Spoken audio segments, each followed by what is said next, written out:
Alrighty, guys. Good afternoon to you. Welcome back to the Megabyte podcast. I am your co-host, Squeamish Cactus, And I'm Fufu. and we got some good stuff today for the topics here. We're gonna visit an oldie from last week, but also to today. In the first hour of the podcast, we're going to be discussing the haunted places in America.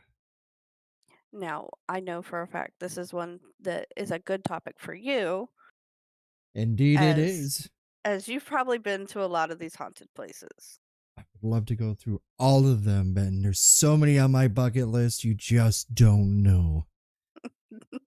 I'm telling you, one of the very first ones, of course, we got to throw it out there immediately. The Stanley Hotel.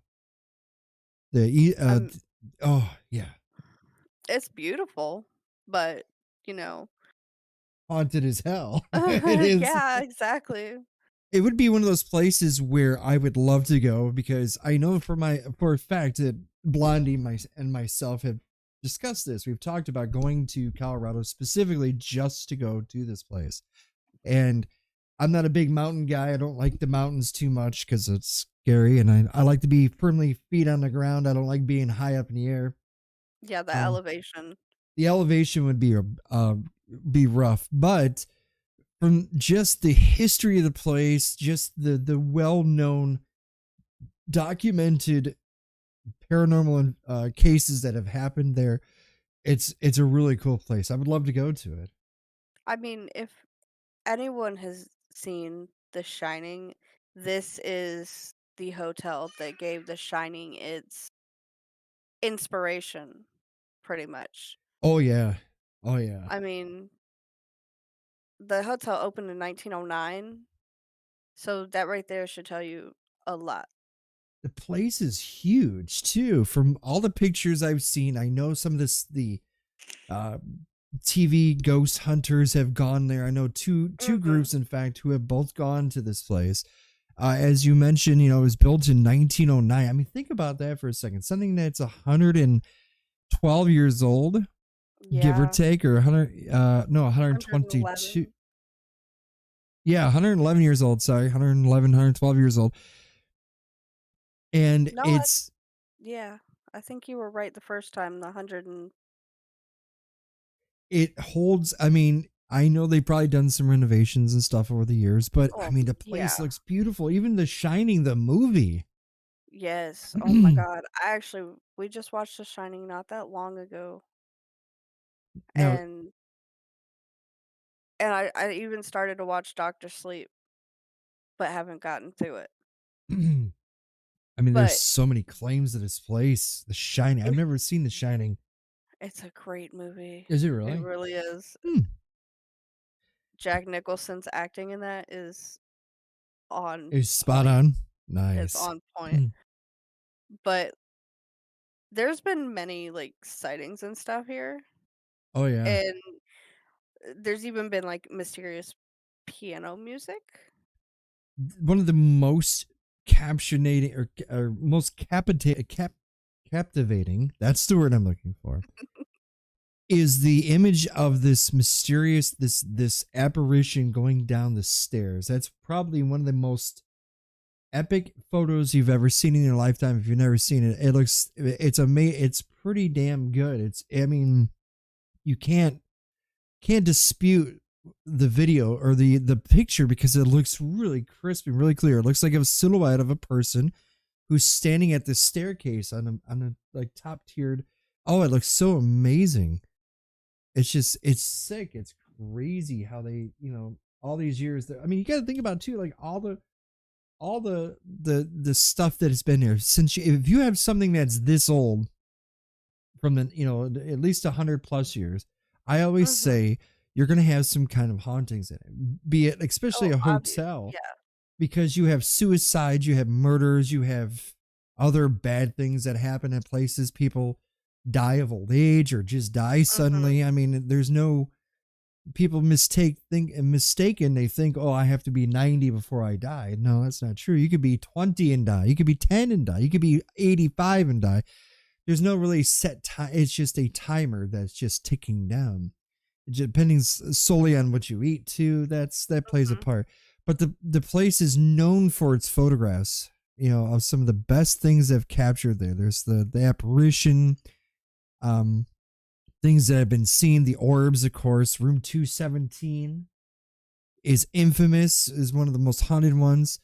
There was a person, Elizabeth Wilson, who was a chambermaid. She lit a candle into place, and it's just all kinds of weird stuff like is wigged out in that place. That's just one place. I mean, just think about Yeah. that.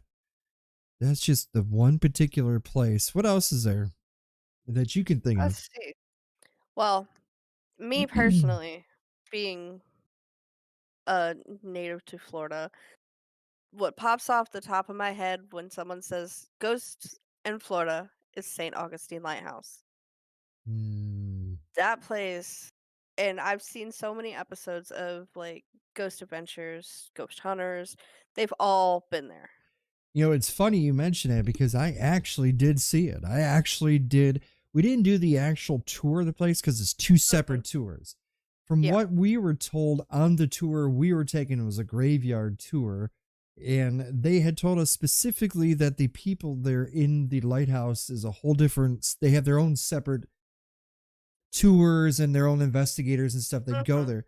And those two obviously didn't like each other. The two groups didn't like each other because it's Yeah. competition, um, Hmm. but I did physically see it with my own two eyes, the lighthouse, and I know the story about the kids and Well, if you think about it, one, Florida itself is a touristy state. Everyone likes to come here.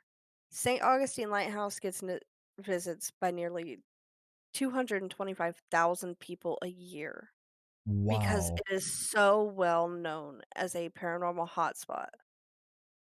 It is so nice down there too. I do like St. Augustine obviously is the oldest, most continuous running city in the entire Yes. United States. Now, to clarify, it's not the oldest city in the United States, but is the oldest in the most continuous. In other words, it's been populated most continuous, like they didn't fade out or it didn't, Mhm. population went down to 0 or 10 And and it just then continued to grow. right. So it's continuously continuation, just continues over the year. So it holds that record. But man, Mhm. St. Augustine is a beautiful place. I would love to go back. I don't know. I know you as a Floridian yourself, you've mentioned, I don't know if you've ever been there personally, but I personally have not been to St. Augustine, you but it have is to go. one of those places that I really do wanna go, especially the lighthouse, The food, the because drinks, the hauntedness of it. I mean, ew, it's so well, I oh. mean, you know you know, I love the paranormal stuff. It's Right. always interests me, and with this being so close to home, it's one of those places I will eventually get to. You have to because if all the places, and I'm sure there's like plantations and stuff. In fact, I don't know if Florida has them, but I'm sure they do.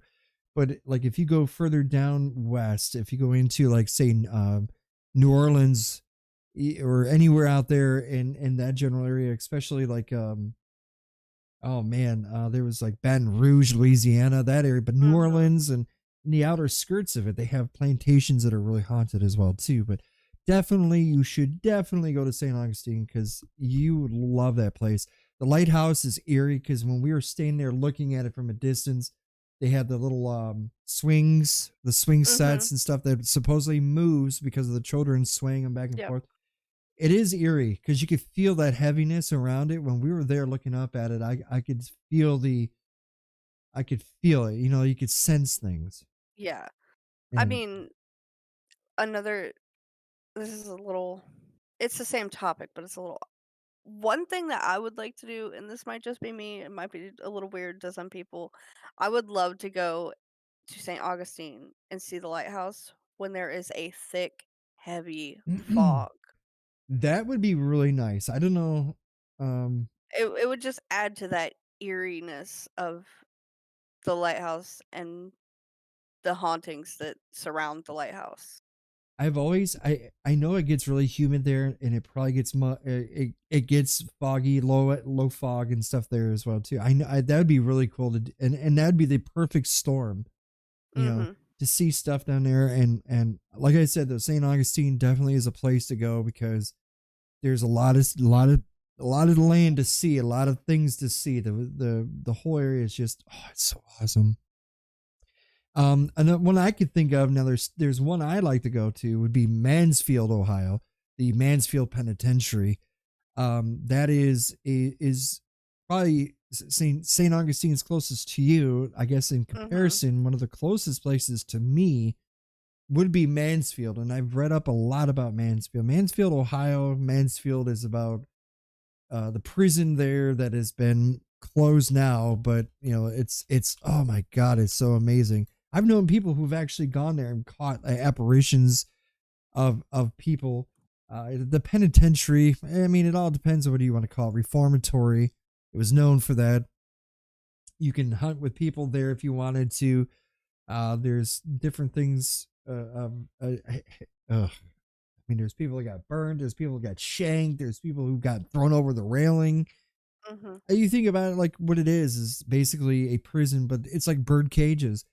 And at the time, they had it where there's the balconies between tiers, I guess it is. Yeah. At any time, you are susceptible to being thrown by somebody else, just throw you down there or push you and you'd fall over the railing. And Mhm. depending on what tier you're at, you just fall to your death. And a lot of prison inmates did that. They have done a lot of stuff like that. A lot of things have happened in there. There's lots of paranormal, lots of cool things there. It's definitely a hot spot. Oh, it's 250,000 square feet of the facility. There's six tiers. Like, oh, that's what it is, six tiers. So Mhm. 6 stories high. What's cool about the place too is they offer you pizza, they give you pop, they give you coffee, hot chocolate throughout the evening.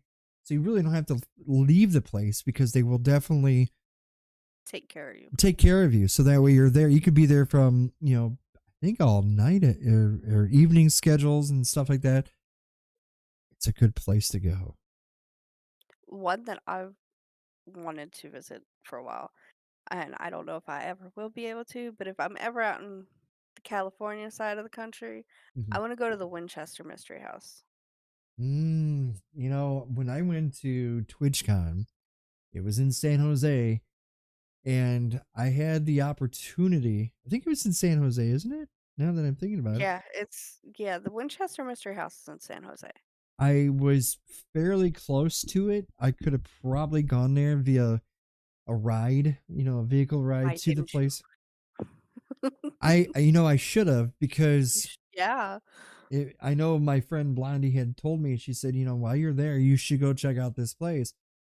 I was there for 3 days, 4 nights, 4 nights, 3 days, whatever that is.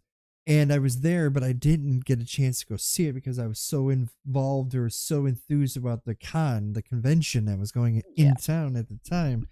And I really kicked myself in the ass now there, foo foo. I should have went. I should have went there. Mhm. But that place is known for its crazy buildings because the wife, the heiress, Sarah. Sarah went a little cuckoo, and at least she thought she was seeing and hearing the voices of the ones who the ghosts and spirits of the deceased of the people who were, I guess, what got killed by her. By her husband was the man who made the Winchester rifle. And she started thinking that she was seeing and hearing the spirits of all the people that had been murdered by Winchester rifles. And so she decided, we're gonna build this house, and she has stairs that lead nowhere, doors that lead nowhere. It's really one of those giant mazes in a house, and they're still doing construction on it. Hmm. From the last time I heard, they were still doing To this day, they're still doing it. construction. Really? Now, see, That that's wild. I mean, that's a lot of money being wasted. I know she spent tons of money, Mhm. building these things because I guess they were telling her how to build these doors, these rooms, and stuff. And I guess if you're a contractor, you're like, you're singing that song, "I'm in the money," But holy crap, Mhm. that would be, yeah. She eventually I guess she did she die there too? I think she died there. I believe so, yes. There's tons of rooms, as you mentioned. There's rooms, there's Mhm. doors that go to nowhere. There's staircases that go up through the ceiling, but there's nothing there. So it's like she builds a pathway, then closes it off, and it has it like spread to different areas. And I do S recall it originally was an eight-room farmhouse, eight but room. Wow. over the years from 1886, I believe, to 1922, um, you know, tens 10,000 windows, first off. That's 10,000 windows. insane. Holy. 10,000 windows, 2,000 doors, and a lot of them lead to nowhere.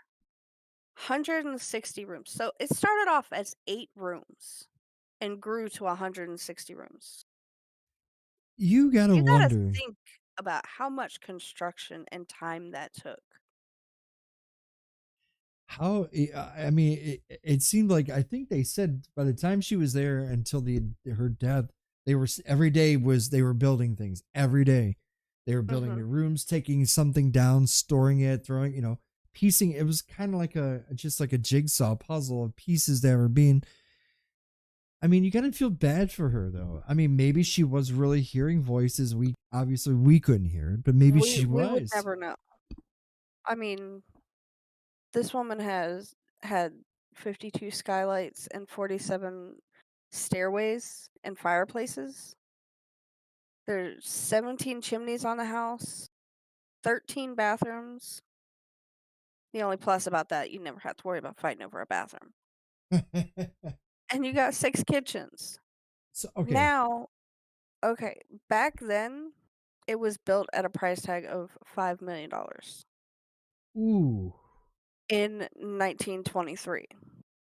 Today, Oh that man. translates, and this is a big number, I'm sitting down. $71 million today. Ooh wee. That tops some major like mansions over in Beverly Mhm, Hills. mhm. Could you Oh, yeah. imagine that? Could you? I mean, putting $5 million in that time was that just shows you how much money that her husband, how much she, Mhm. as an heiress, how much she has. She. Oof, that's crazy. Speaking of like penitentiaries, what about the Eastern State Penitentiary over there in the city of brotherly love, Philadelphia, Pennsylvania? Eastern State Penitentiary, I think, was built in 1829. Imagine Mhm. that, something that old, and all the people that came in didn't make it out, or those inmates that came in, they had all kinds of like from what I remember, they had all kinds of crazy like people would torture devices. They would clamp your Yeah. tongues. They would do all kinds of weird. Of course, you can't do that today, but I mean, back Yeah. then it was they would do guards would cover the heads of people, inmates. I mean, what the hell? This place has got to be really haunted. I would love to It go to was them. it was practically solitary confinement Oof. for the prisoners because they lived single Mm, cells. They exercised alone, they ate alone, everything they did was by themselves. that would be kind of. I mean, maximum security I can understand Yeah, to a but degree, but and I every mean, person, regardless. I'm sorry, it would drive me crazy. Mm, mm, mm. It, And when I seeing that this is in Philadelphia, when I was younger, I probably could have went there because I lived in the Pittsburgh side of the state of Pennsylvania when I was young, hmm, and that would only been like 4 hours from where I lived, maybe 5 gotcha. over there in Philly. But you gotta think, e 1829, that's not even the 1900s yet. No, we're talking some states were just in their infancy states. Uh-huh. I mean, you figure the United States as a whole. 1776, 24. So you're talking 51, 52 years old Mhm. as a nation as itself. So it's very infant and built in 1829 to hold prisoners and stuff. Hell, they used to do like chaining inmates' tongues to Mhm. wrists. Could you imagine? Can you imagine this? You just something like this? Oh, that would be pure torture, bunny. Mhm. I mean, they from 1829 Oof. until 1913, this penitentiary was practically solitary confinement. Mm, But once once it hit 1913, it started getting overcrowding, so they had to do away with that. right. And I think just the pure being in solitary confinement the whole time you're in there, that alone is torture because you can't talk to no one, you can't be around anybody. We I are I think it'd be torture. we are creatures of communications. We Mhm. are creatures that human beings have to be with each other. Mhm. To be confined, to be solitaire for a long period of time, even if it's 2 weeks, even a week, Yeah. would be hard on your system, not only mentally, but physically too, because if it's dark, if you're in this the hole as they would often call it, because it's completely dark. Imagine like your poor eyes in a week, and then all of a sudden the door opens and there's just this flood of light of natural daylight, Blinding. or it would be horrible. And we I mean I mean, think about it. Think about quarantine, okay? Mhm. That was 2 weeks, a month, 2 months. Think about having to serve a life sentence. Mm. Now think about how aggravated and annoying quarantine was, and think about could you do that your entire life? There's people right now doing that exact same thing. There are people who Mhm. are in death row who've been Mhm. doing it for 20 plus years because for some odd reason America likes to waste money on people who are sitting in death row, and they want to give them like seven different appeals, which to me just does not make sense. But hey, I'm not a governmental official. I can't tell you. I don't know how that works per se, but just people just waiting to who are behind, like you said. I mean, you figure your age right now. Now, Mhm. from here on, the rest of your life, you'll never step foot on grass. You'll never see a traffic light again. You'll never see gas prices. You'll never smell the cotton candy. I You'll couldn't do it. you're just I personally I confined. could not do that.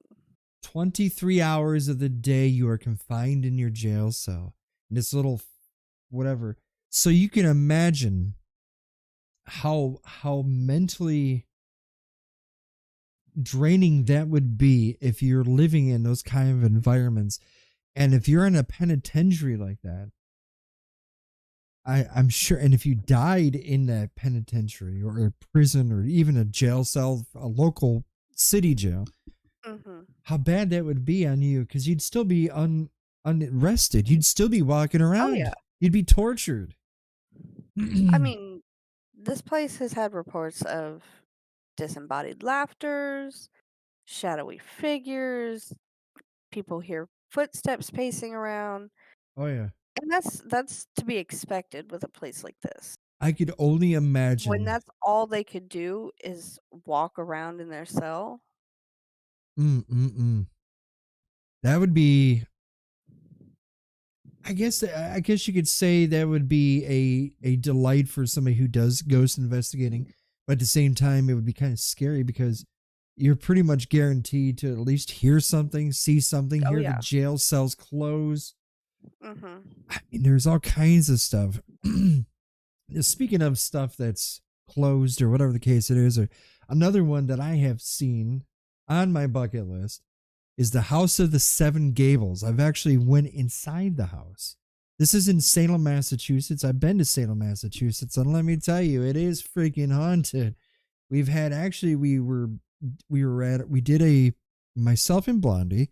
We just were finished up a ghost tour. It was late at night. It was like 12:30, 1 o'clock at night. We stopped back at the store where we all originally first met at like 7 o'clock or whatever it was. Mhm. The shopkeeper was going to close up and stuff, and we asked him some questions because he was one of the curators on the tour, older guy.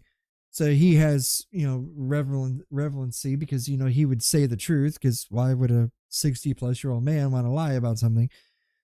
So we talked to him outside of the haunted stuff, and he said, yes, his place of work, his business, which is a small little business consisting of a downstairs and one leveled floor, um, kind of tiny. Mhm. And he said, yeah, we have all kinds of activity at this location and blah, blah, blah. And so I explained to him briefly, I told him I do this kind of stuff in real life. He says, well, here, let me give you a quick tour of this place. And I thought, sweet, So long story short, Yeah.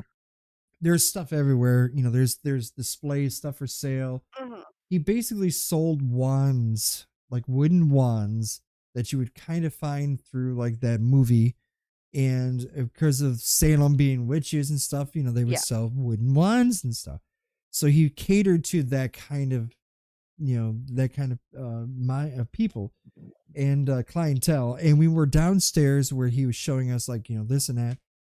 It was just the three of us inside the store, and sure as hell, there's just this noise. The only way I can describe it is if you dropped a bowl and it starts spinning like boom, boom, boom, boom, boom, boom, Mhm. boom, boom, boom, boom, boom, boom, boom, boom, boom. It stops. So it's like spins faster, faster, faster, and then stops Yeah. for like 10 seconds, buddy. We were listening. There's nobody, again, nobody above us. Its doors are locked, so nobody's getting in. We're Yeah. downstairs. He's talking, and it stops us talking, and we're looking up, and we're hearing this, what sounds like a something moving, spinning, spinning, spinning, spinning, boom, and it makes a loud thud. We all ran up the staircase. We looked around. Not a single thing was out of place. Nothing was out of place. That's crazy. It's crazy. Now this place was a crazy place on its own. This house, there's a novel named after it. No, I didn't steal it from the name from it and stuff like that. Who's this? It's a 17th century house, so that's built back in the 1600s. I mean, holy crap! That's a long time ago. I would love to see something in 1600s. Hell, I've seen Mhm. biblical baptismal. There's a word you don't hear me say every day. Records from a church from the 1600s. I've physically seen it with my own two eyes. The only thing that kept me from seeing it closer was the case it was in. But you The could, glass. yeah, you could see all this stuff. This place was cool looking. The outside was really cool. If that's another place you should go to too, Salem, Massachusetts. It's got a lot of activity in there. Um, Another another one that I've heard a lot about mhm. is the Trans-Allegheny Asylum in Weston, West Virginia. I've heard a lot about this place. I've seen multiple ghost investigations there on YouTube, on Travel Channel, Mhm. Mhm. A lot of people go here because it is so well known. Mm. Mm. Mm. And again, we're going back to the 1800s. It was opened up in 1864. Ooh, So again, long time ago. that's right in the heart of the Civil War. Mhm. I mean, it didn't reach its peak until the 1950s, but between the time it opened and the time it hit its peak, a lot of things changed. Mhm. Mhm. And because it was like a mental asylum, you have to think back in the days in the 1800s, they looked at um, mental illness a lot differently than they did in the 50s. Yep. So you got to think lobotomies. Ugh. the shock treatment, Mm-hmm. ice baths, stuff like that, those were all normal back then, whereas now it's very much frowned upon. It would be probably most likely illegal to do anything of those things today, which, because of laws have changed considerably. But yeah, can you imagine that though? Again, places where people, like you were mentioning, you could have headaches. Oh, you're insane. Or you could have a nervous tick. Yep, that person's crazy. They got to be thrown in here. Even some of the Like places, Tourette's or exactly. Even kids were thrown in that. Even older mhm, people were thrown in there because either yep, they were, outcasted by their families, the parents abandoned them, or, they just didn't have anywhere to go. So it was kind of a mhm. just, no questions asked policy where just person show up at the door. Hey, we got a place for you. Here you go. I mean, it was only designed to hold 250 people, but when it hit its peak, they had more than 2,400 people in that building. So 4 times plus the amount of people. Can you imagine that? Squishing everybody That in is there. overcrowding, like, bad. That I would mean, that'd be you gotta so think heartbreaking though. if you're all squished in there like sardines, things are gonna get violent. People are gonna have Oh tempers, yeah. not having their own space, And then the people who and are mentally, have mental issues that they mhm, figured classified, then of course those people might snap. They might exactly. go, oh. I mean, the patients started getting more and more violent the more and more people that come in. Mm. You gotta think those rooms were only made for maybe, like, 2 people at a Right. time, Right. Yeah. And and they're all being squished in there, maybe 4, 5 people to a room or mm, more. I mean, it would anger me being trapped in a room with a bunch of other people and not having a space for myself. I mean, one person, maybe two people, three Yeah, people in a room exactly. tops. But then when you're figure, if you have doubled, triple, quadruple the occupancy that it's not Mhm, built for, not only now does that become not only because of disease or fevers, colds can rapidly just explode because that would be just crazy amount of people in there. But then you have tempers that can flare mhm. instantly. This person bumped me, or this person did this. And then you have people in a room, 4 people, 5 people in a room, depending on how many rooms they had. Were there people sleeping on the hallways, or people sleeping in closets and janitor closets and stuff like this? I So, mean, there was reports of people attacking the staff ooh. and starting fires because back then, obviously, they didn't have, like, heat sources like we do. Mm-hmm. Mm-hmm. So and you gotta think West Virginia does get cold. Oh yeah. Oh yeah. Oh yeah. So, lack of heat, overcrowding, tempers flare.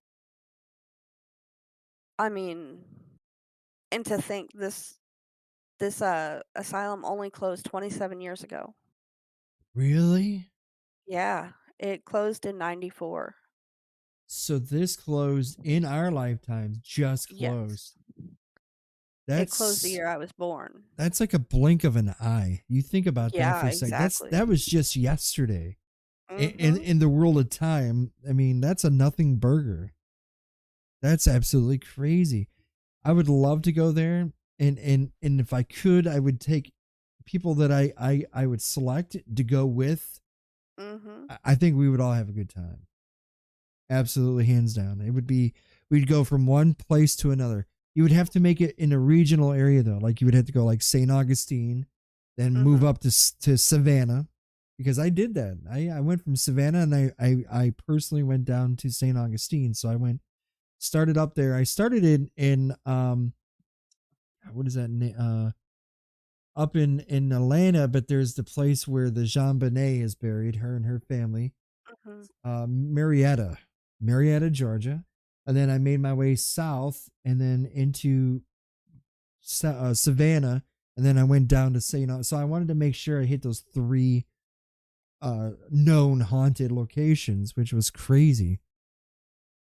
Speaking of haunted places, I've been to this place, and it's known for the Civil War, one of the bloodiest wars I think to date we've ever had, Gettysburg, Pennsylvania. Mhm. Now let me tell Now, you, see, mm, I've never been there, but I know growing up in Pennsylvania, it was a big thing in PA. Like, it was huge. One of the main things that we learned in schools there was about Gettysburg mhm, because, that was the history of our home state. right, And oh my goodness, I know for a fact that place is haunted, like beyond belief. 50,000 fatalities. That's just ones they've numbered. I mean, it Mhm. got to the point where some soldiers didn't have badges or named, name badges or ID tags, so they were just unknown soldiers. 50,000 in 3 days. I mean, and they were scattered around the battlefields. Now, being personally there, I can tell you and assure to you the feeling of heaviness is the moment you get towards those fields, you could feel it. You could see it in your mind. Like you close your mind and you could see, or close your eyes and you open your mind, you could see the battlefields because the fields are there. Mhm. People fought on the soil that you're walking on. It's crazy. And Exactly. we had some really good evidence. We were using the spirit box, and we had really good, what seemed to be a Southern Confederate soldier coming through. It's just sad all this happened there, but there are known Mhm. recorded known documentations of evidence of paranormal there. I mean, 50,000 people died. That's a stadium of Exactly. people. That's a That's a lot of town. people. Yeah. That's a a little town. 50,000 people. I mean, that's a lot of people in just 3 days. It is sad there. You can feel the sadness. You can feel the heaviness. You think below you, there could be bodies that never recovered. Mhm. You can find bone fragments. I mean, I know we heard footsteps, we heard gunshots. There was nobody. This was at night when the place was closing up. There was no demonstrations going off, no nothing. It's just a weird. I definitely say throw that on your bucket list, Fufu. You will Mhm. not be disappointed. That will not be a disappointing place at all. Another one on my bucket list. The RMS Queen Mary. I Now, yes. now the boat was very briefly a warship. Very, very briefly in World War II. But from 1936 to 67, Mm-hmm. it was a luxury ocean liner. Now, when you think luxury ocean liner, first one in my head pop up is the Titanic. I'm on top of the world. Right. Yeah, Sorry. Had to do it. I Knew it. I mean, knew it was coming. I had to. exactly. I mean, you got to think out on the ocean, things can happen. Sickness. Oh yeah. Obviously, there's been reports of at least one murder. A sailor got crushed by a door Oh. in the engine room, Now which those are heavy. I could not imagine that. The heavy doors too, because those sealed in case of a breach. Mhm. They are. I mean, they're huge. They're like 3 feet thick. They're Thick, huge. They're like yeah. yeah. Oh, could you just imagine? Oh, what that Mm-mm. person saw before it happened or didn't see. Oh, I mean, what I think is most interesting is in '67, the city of Long Beach actually purchased the ship, and they turned it into a hotel. really? A hotel? Yes, a hotel. It's a floating hotel, and I Oh, I just think that's really cool. now that would be fascinating because you're not touching the ground, but as we know, water is a conduit. Mhm. of energy because it's flowing, and you Mhm. have that.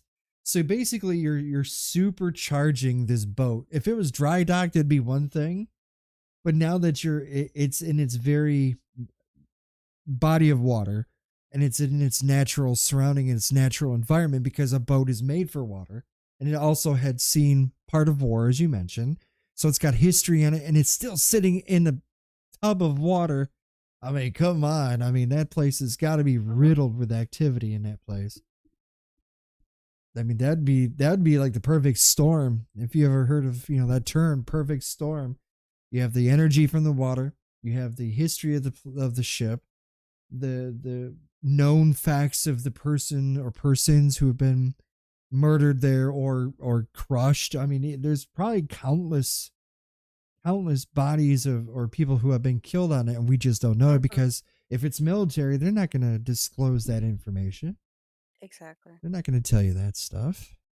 I Oof. mean, to take a retired warship slash luxury liner and turn that into a hotel, that alone is amazing. It is. It is. And then not only that, but the history behind it, Mm. Mm-mm. that's crazy. But again, it's somewhere I'd like to check out. One thing too that adds it just adds more to it is they've renovated it from its natural environment. So now you have the supercharged energy of water. You have Mhm. the ship, its history, its known ghosts, and on top of it, you make major changes to the ship itself to where now people can sleep in there and dine in there, whatever the case it is, as a hotel. A lot of times that pisses off spirits. I don't care what Oh, anyone yes. says. I have known for a fact, I have gotten documentation of people telling me this and also recording evidence of things being said that they don't like change. It's like Mhm. shaking a beehive. You just don't want to do it. If you do it one way or another, is it? Then, one thing or another, but ooh wee. Oh, Now, I know for a fact you've been here.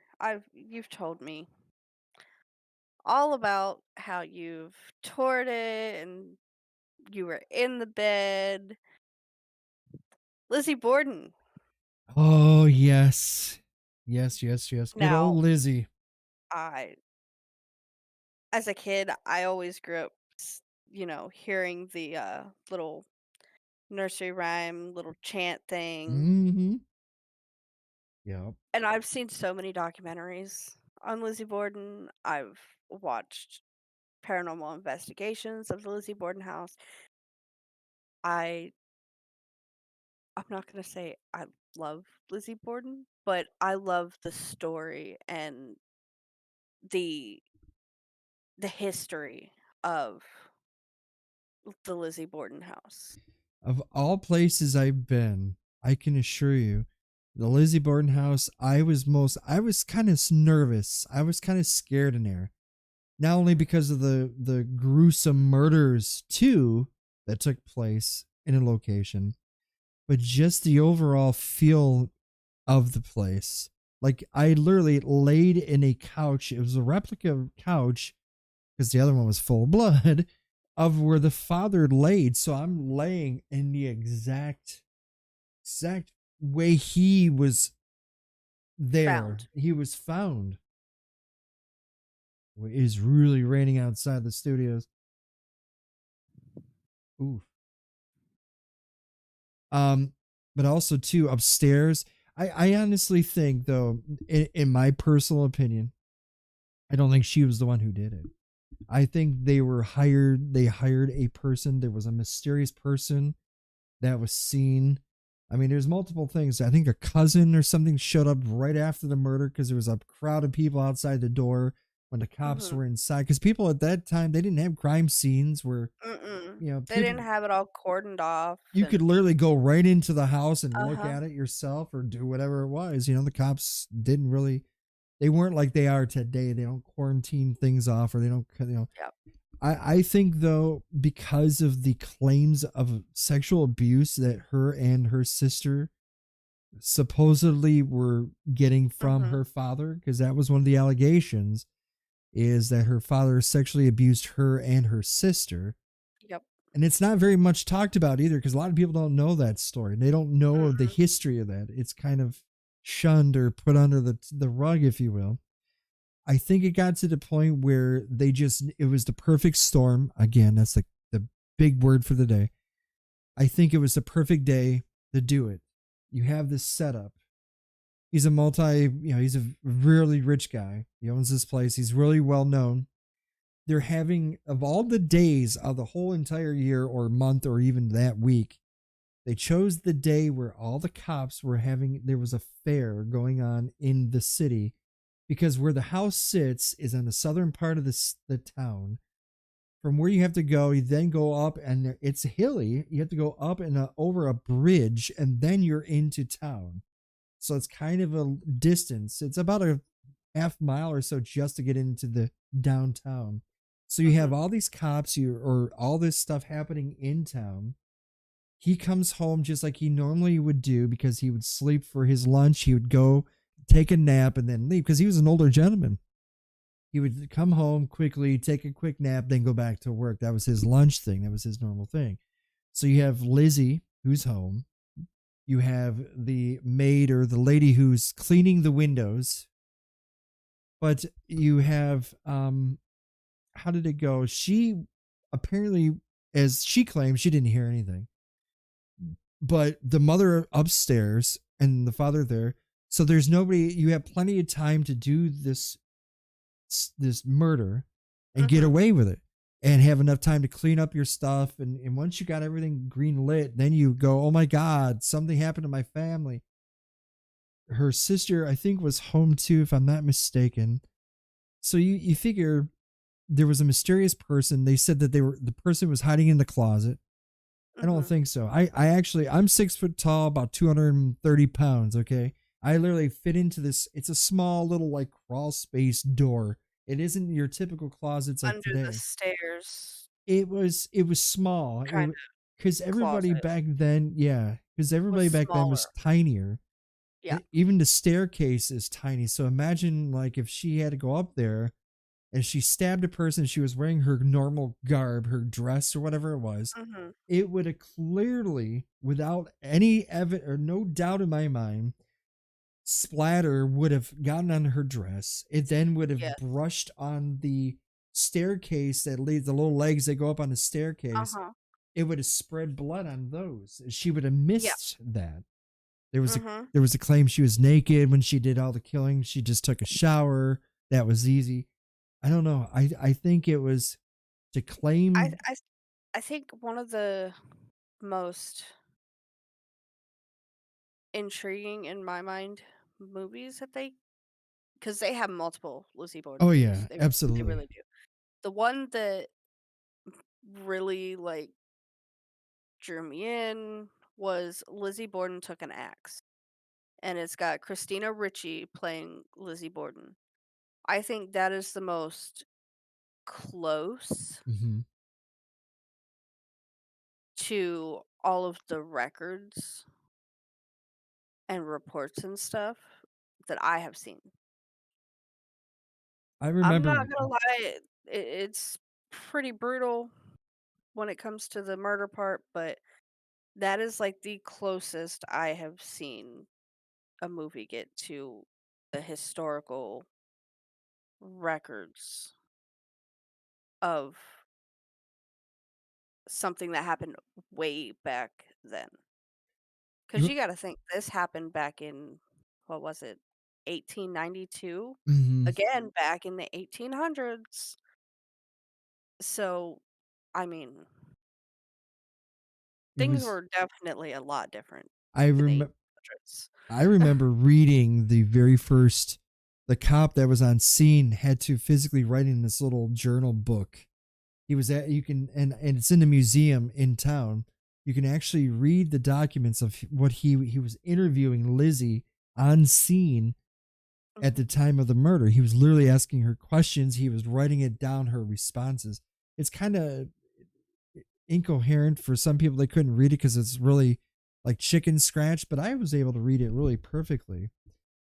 And you know what's the damnedest thing though, of this the whole thing was, she was acquitted. They didn't Mhm. have enough evidence of her doing it. She Mhm. inherited the money with her sister. Later on, she, of course, through lavish parties, Yep. her sister disapproved of it. Her sister did not like her style of living because she moved upper Yeah. Salem area, or I'm sorry, Fall River, Massachusetts, and up in the upper part is where the more snobs live because it's literally up in the Mhm. hills. I mean, it's like almost straight vertical up. Yeah. And it's a really nice house though. But I'm telling you, sleeping in her bed and sleeping in her sister's bed, spending the I time in mean, there. some of the reports, and you've been there, so you know what you've heard or what you've seen. Some of the reports people have heard w crying Hmm. and footsteps, which Definitely heard. I'm I'm pretty sure if something that brutal happened, that it's gonna imprint on that house, Oh yeah. Oh yeah. just like a lot of these haunted places, because that's, like, a recurring thing is violence. Mm. A lot of these places that we've talked about have had a lot of either violence towards people or just something, you know, Oof. in some way or form, whether it's human violence on human or like even weather violence, you know. Mm. You know. But Oof. y- they there's been reports of apparitions in the Victorian era clothing, doors Hmm. opening, closing, conversations like coming from the next room over. It's definitely one that me personally I would love to just go. You know what the most eeriest thing though is? We woke up in the morning Mhm. and they cook breakfast for you. It's kind of like a B&B is what it is. Yeah. They cook Yep. breakfast for you. You have the option to eat the exact breakfast they ate, which was like fish heads and all this shit, if you wanted to No, eat it. no thanks. But the gentleman who cooked our breakfast, who worked there, he asked us, how was your breakfast? I said it was great. It was good. It was pancakes and eggs and sausage. I mean, it was all like a buffet of food, whatever it was. Mhm. He says, you do realize that you are now eating or have ate at the exact table they used when they did the autopsies for the husband and the wife. So I physically ate off the very table where they beheaded the two bodies, my breakfast. How messed up is that? They didn't want to tell They us. don't they don't tell you until after you've Oh, eaten. he told me that right after. He's like, and I'm thinking, oh, that's effing great. So now I can think, there's a bodies they were laid on this table, which is kind of lengthy table. Two heads. They cut off the heads for study, which is really effed up because that was the most mutilated parts, right? And that's why you Mhm. saw those skulls. It was just, it was to the point where the father's eyeball was split into two and was laying on his chest. I mean, that's hate. That's evil. Yeah. There's a lot of anger right there. Oof. Another one that's a little bit closer to home for me is in Savannah, Georgia, which I'm probably like maybe 5 4 or 5 hours Mm-hmm. from Savannah-ish. If I've got my geographical map in my head correctly. The Moon River Brewing Company in Savannah Ate there and drank there. I've been is there. supposedly is supposed to be one of the most haunted locations in Savannah. This And exact place. Yeah. and again, 1821, it became a hotel. Mm-mm-mm. And then for a while, it even served as a hospital, for yellow fever victims, That was the rampant. Civil War. Yeah, definitely rampant for the and So, again, this is way back then. But again, if you think about the overall, this two, is really not that far back. 200 years, almost to the T, depending on the exact day, I 2021. mean, it definitely seen a lot of deaths because again, the yellow fever was really bad. And a lot of people, obviously some of that energy's gonna be left behind. The Moon River Brewing Company. I remember that. I remember sitting there and I asked the waitress. I said, "Have you ever had things happen?" They said, "Oh yeah, they've had many of things happen. Things at night get like moved around. Tables get Uh-huh. moved. To the furniture gets like shifted in corners." It's a very well known place because, well, I mean, if it had yellow fever in it, people did die of yellow Yep. fever back then. And there's a woman who's been seen. She's in periodic clothing, and Mhm. you know Then there's you got this staircase. Oh, it's a beautiful this place. then you got the spirit in the basement they call Toby, and then upstairs they've got Mrs. Johnson is what they've nicknamed her. Mm-hmm. Mm-hmm. It says you should be fine as long as you stay on the main level, Right. but the higher up floors is where most of the activity is in this place. A lot of times too, you gotta think a lot of ghosts and stuff, they usually go away from where there's activity. I know it sounds kind of weird, but you think about it, like if you want to be alone, or if you're a spiritual form, you want to be away from the foot traffic. And a lot of people say, "Oh, that just sounds ridiculous," but it's true. I mean, a lot of people say, what do they say? "Oh, I hear stuff in the attic, or I hear Mhm. stuff in the basement, or on the second Mhm. floor," because that's usually not traveled by normal everyday traffic. Or away from the main area. Right. In a Like case. when I know like personal experience when I was younger, my mom used to and I always thought she was joking until I got a little bit older. She always said that she had been followed around by a ghost and she named him Michael. Really? And when I was a kid, I thought, it's just something funny. And then when I got older, we would be sitting like in the living room as a family and we'd hear noises upstairs one time. And the most vivid memory I have of my mom yelling at this ghost was we were sitting in the living room.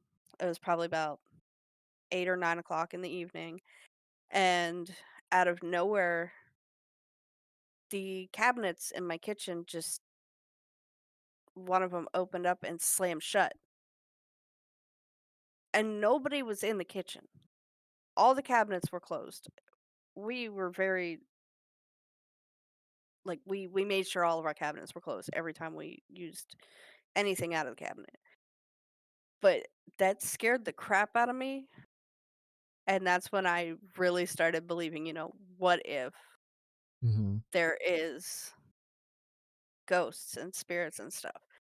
That I think that was the time that really like drew me into the paranormal We're and coming it up on piqued my interest. we're coming up at the top of the hour, but yes, I've had doors slam in my face, like literally in front of me, and slam. So they didn't want me enter the room. I've had vertically where the the window, instead of slamming shut, it would actually physically open up, not close because of gravity potential, but it went up, which was even weirder. I've had rocks thrown at me. I have been pushed. I have been thrown towards like the doorway, or towards the. I was at the bottom of the stairs. I was the last one, and it pushed me like it was trying to get me out of their room. I've had my Mhm. hair pulled. I've had my shirt tugged. I've had my pants tugged. I've been physically touched a lot, more so than living. It seems like. Um, so we got to take a break. We'll be back after these messages with our second topic. Our second hour coming around the corner. You are listening to the Megabyte podcast. Alrighty, guys, we are back here on the Megabyte podcast. I'm your co-host, Squeamish Cactus, alongside with Bunny Fufu. And hold on, I gotta clip my nails. Hold on, I gotta. Oh, Mm. oh, I'm sorry. Hold on. You gotta do that here.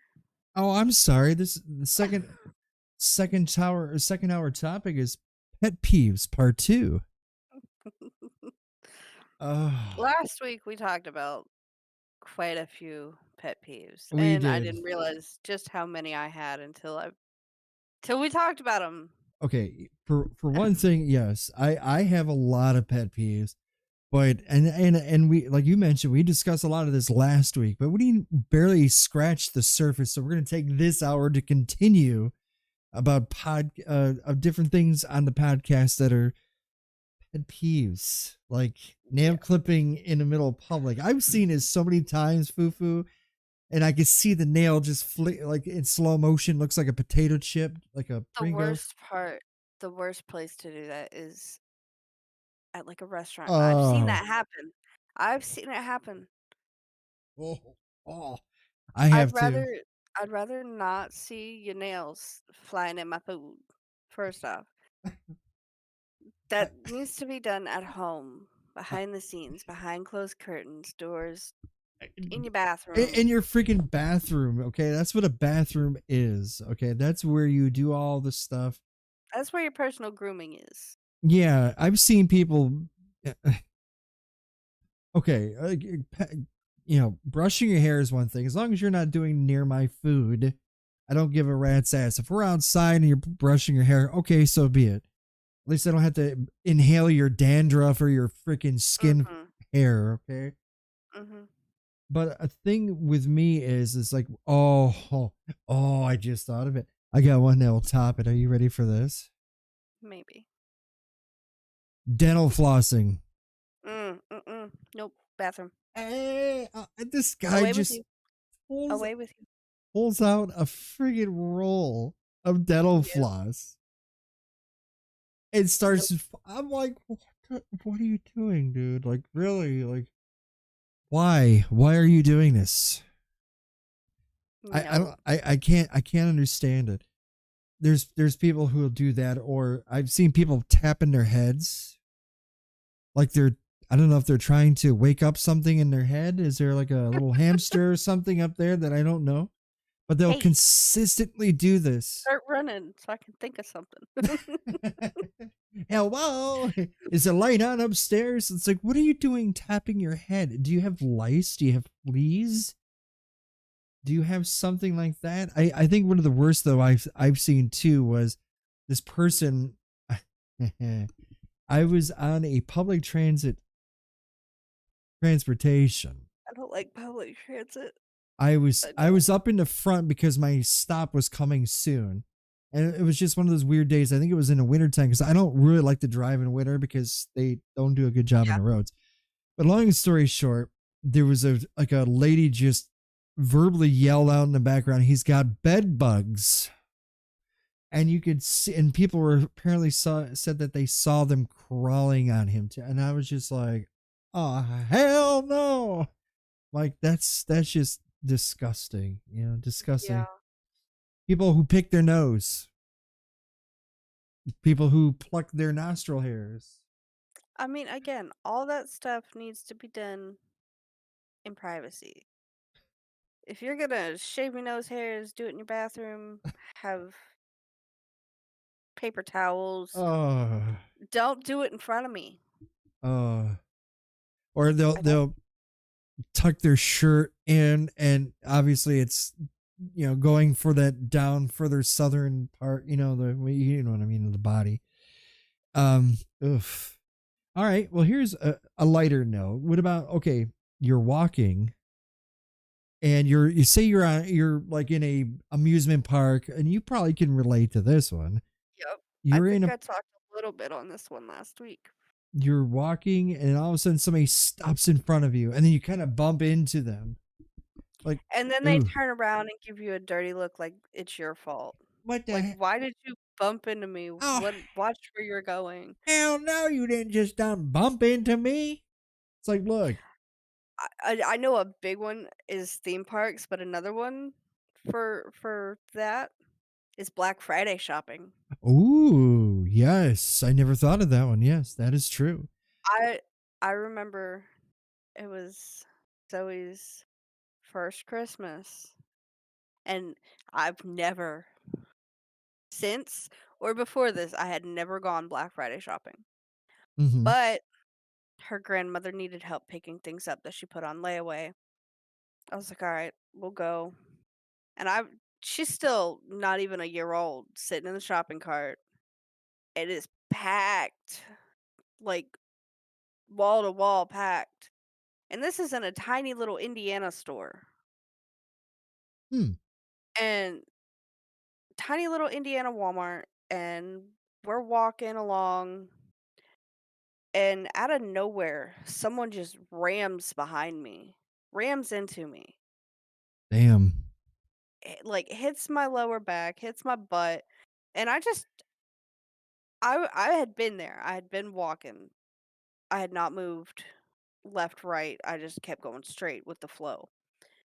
Someone runs into me, and I turn around and I look at them, and they're giving me a dirty look, like I'm at fault.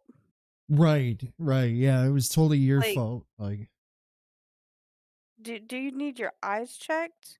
I've been here. I right. haven't moved. I can't move left or right. There's people to both sides of me. Oh god, I hate it when people do that. You know, another one that gets me. Let me speak closer to you a little bit. Hold on, hold on. I gotta get closer. You know what really gets to me? It's when people talk so close to you, you can smell what's on their breath, and you can actually see the follicles of their hair. Hold on, let me get a little closer to You you. can smell what they had for You lunch. can literally smell what they had for lunch, and they always want to talk to you really super close, just like I'm close to you right now on the screen, like super close. You may not see it, but trust me, the visual is there right now. If you were to see it, you would be laughing right now. Just head over and you'll see what I'm talking about. People who What did talk, you people who do? talk this close, they'll sit there, hey, you know, blah blah blah. They get they get really close to you and they start talking. They're talking about all the things around them and oh, did you hear about that guy the other day and stuff like Oh, this. Jesus. Don't you hate that when people get this close to you? I kind of A little do. bit. Just a little bit, right? Yeah. I'm gonna scoot this way a little bit. Yes, thank you. Thank you. 3 foot Please don't breathe radius. down my neck. 6 feet. But I Still hated. I still knew COVID time, 6 feet. where when I worked at a piss off. I knew a guy. Okay, this is a true story. Very short story. I feel bad for the guy, but I kind of wish he would have done something. And I swear to you, Bunny, I have never smelled something so rank in my life ever since or before.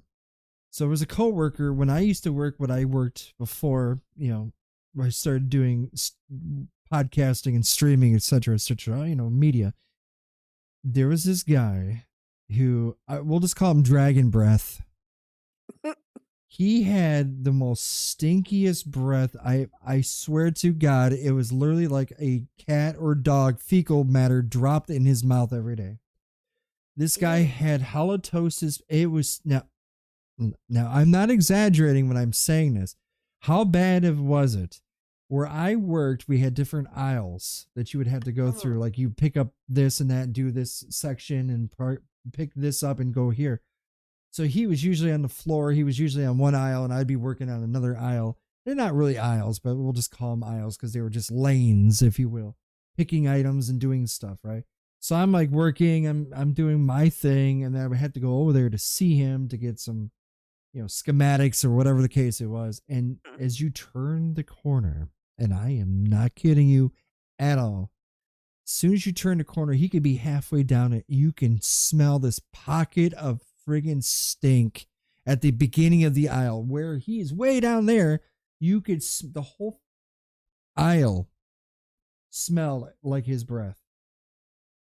It was so nasty. I hope he did something with that. I really do, because the guy was a nice guy, but it was probably it I think I'd rather smell a backed up sewer line than smell his breath. It was nauseating and I felt bad for him. And to boot, he was one of those people that just would sit there and get closer and closer and closer to you as he started talking again. He'd be getting closer and closer. It's like, oh, okay. Let me I'm let, sorry. let me run back here real quick. It's really raining outside. It's like really. So, give me a second. I really gotta post this cute picture of my kid, even though Okay. I just posted one about a half hour ago. Wait a minute. I feel it coming. Achoo! Oh, wait. Achoo. Where am I going with that one? Of course. Those unprotected Ugh. sneezes. I mean, come on, man. I don't want to sit here and have your driblets of your snot and your mouth fluids flying in my direction. I mean, I don't either. The only person I can accept that from is my kid, and that's a very thin line. Right. But again, she's a kid. She is still learning. When adults do that, it's annoying. It is, and we got a lot of rain falling right here. I can I could tell. hear it pouring outside the cardboard box. There's people they say, what do they say? It's like a hurricane level. When you sneeze, the projectiles travel at a very accelerated rate. And if you've ever Mhm. seen it in slow motion, It's nasty. it's really effed up, man. Like, holy crap, you produce that much. Blink. It's like somebody took a water bottle and sprayed, and it's absolutely crazy. So in those little droplets, of course, is bacteria. Your mouth is, your mouth is Germs, nasty stuff. nasty Things that get stuff. you sick. I just I just can't cover your mouth. Cover, at least do it in your shirt. Do it, like this. Do it something like that. Do a Hail Mary. I don't care. If you're going to sneeze, at least do it downwards, or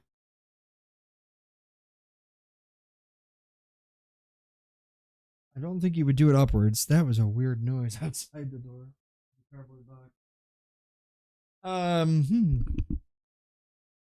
Let me double check something here. Go ahead and continue on. I'm sure there's something that you would you'd probably think of. Would be like, oh, nice. That just popped up. What about like somebody who overly texts? And do you get that? Do you get a lot of people like that who overly text? Only person I text really is Hubs. And we know we never overly text. But I know I've seen this a lot, my family included. They like to overly post stuff on Facebook because See, my family doesn't do Twitter and stuff like that very often. But I've seen a lot on Twitter and Instagram and stuff like that. I mean, I got a cute kid and a cute cat, but I'm not going to post them every hour.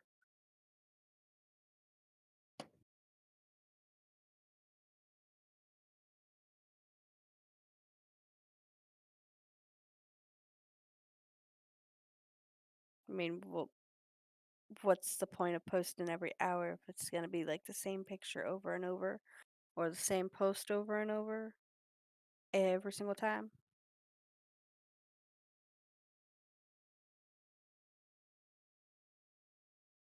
And while Cactus steps away,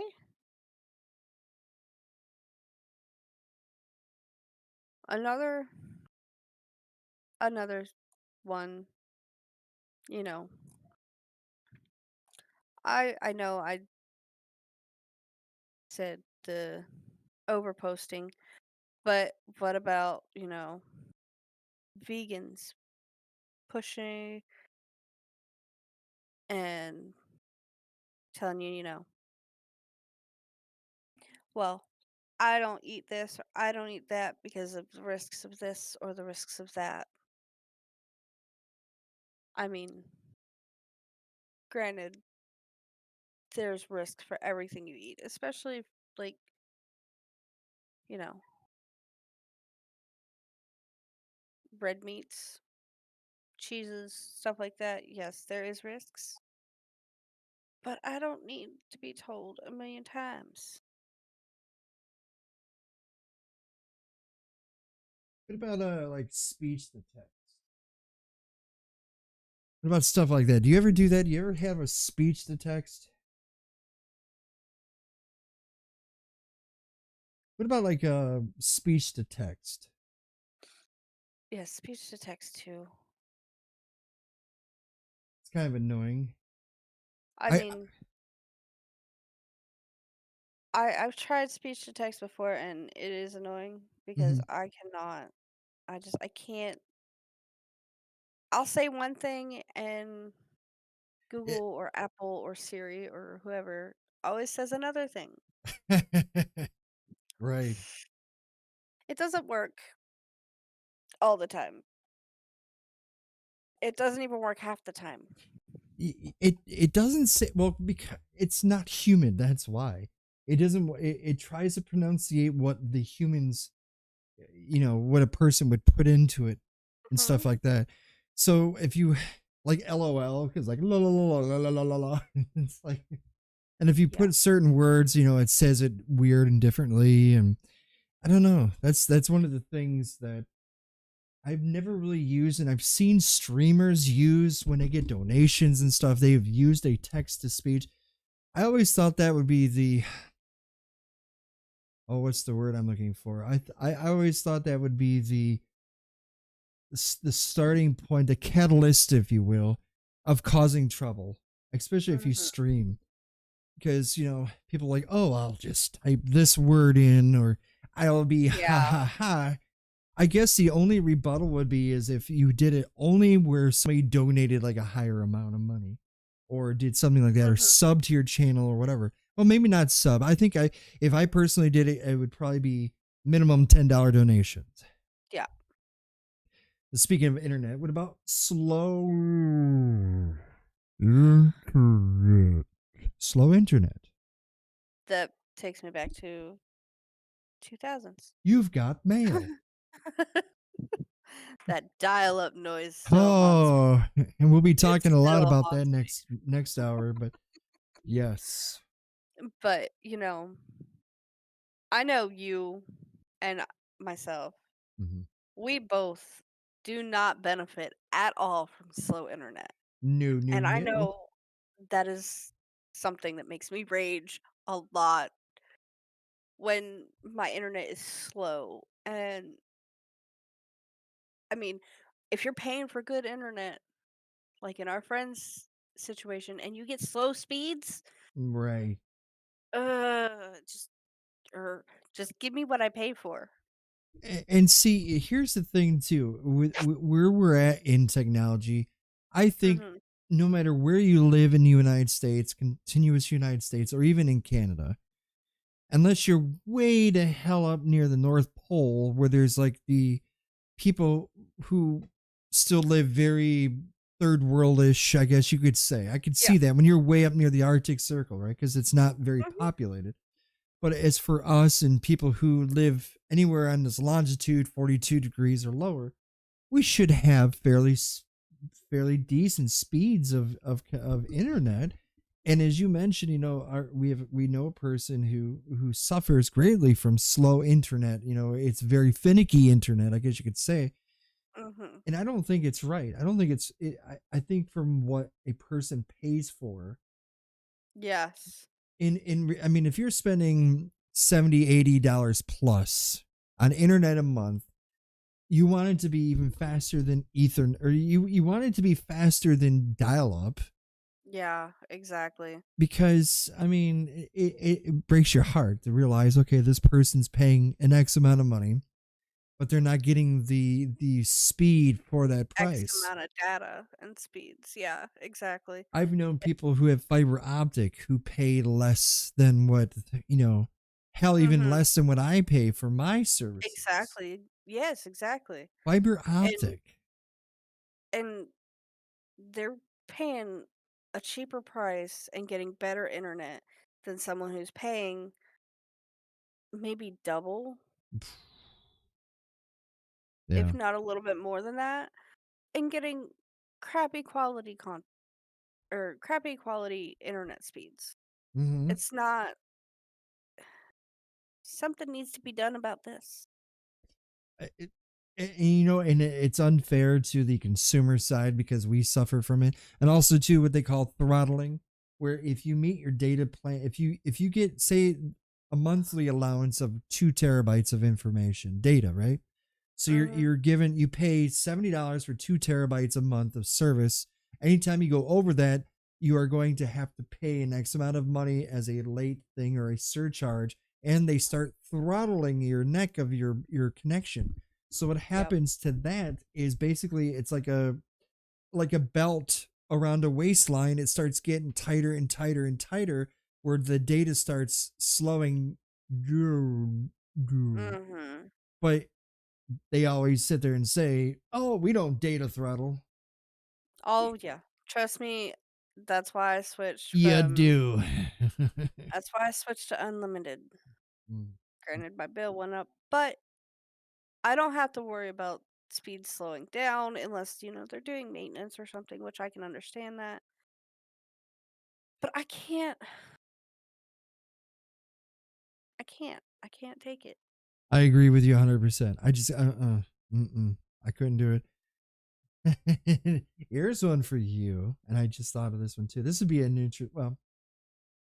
So usually in my area, we have 3 lanes of traffic. Mhm. Usually, and then when you get into the rural area, it opens up more. Sometimes when you get in the major cities, there's 5 lanes, and we're talking freeways here. Yeah. Slow drivers in the left lane, aka the passing lane.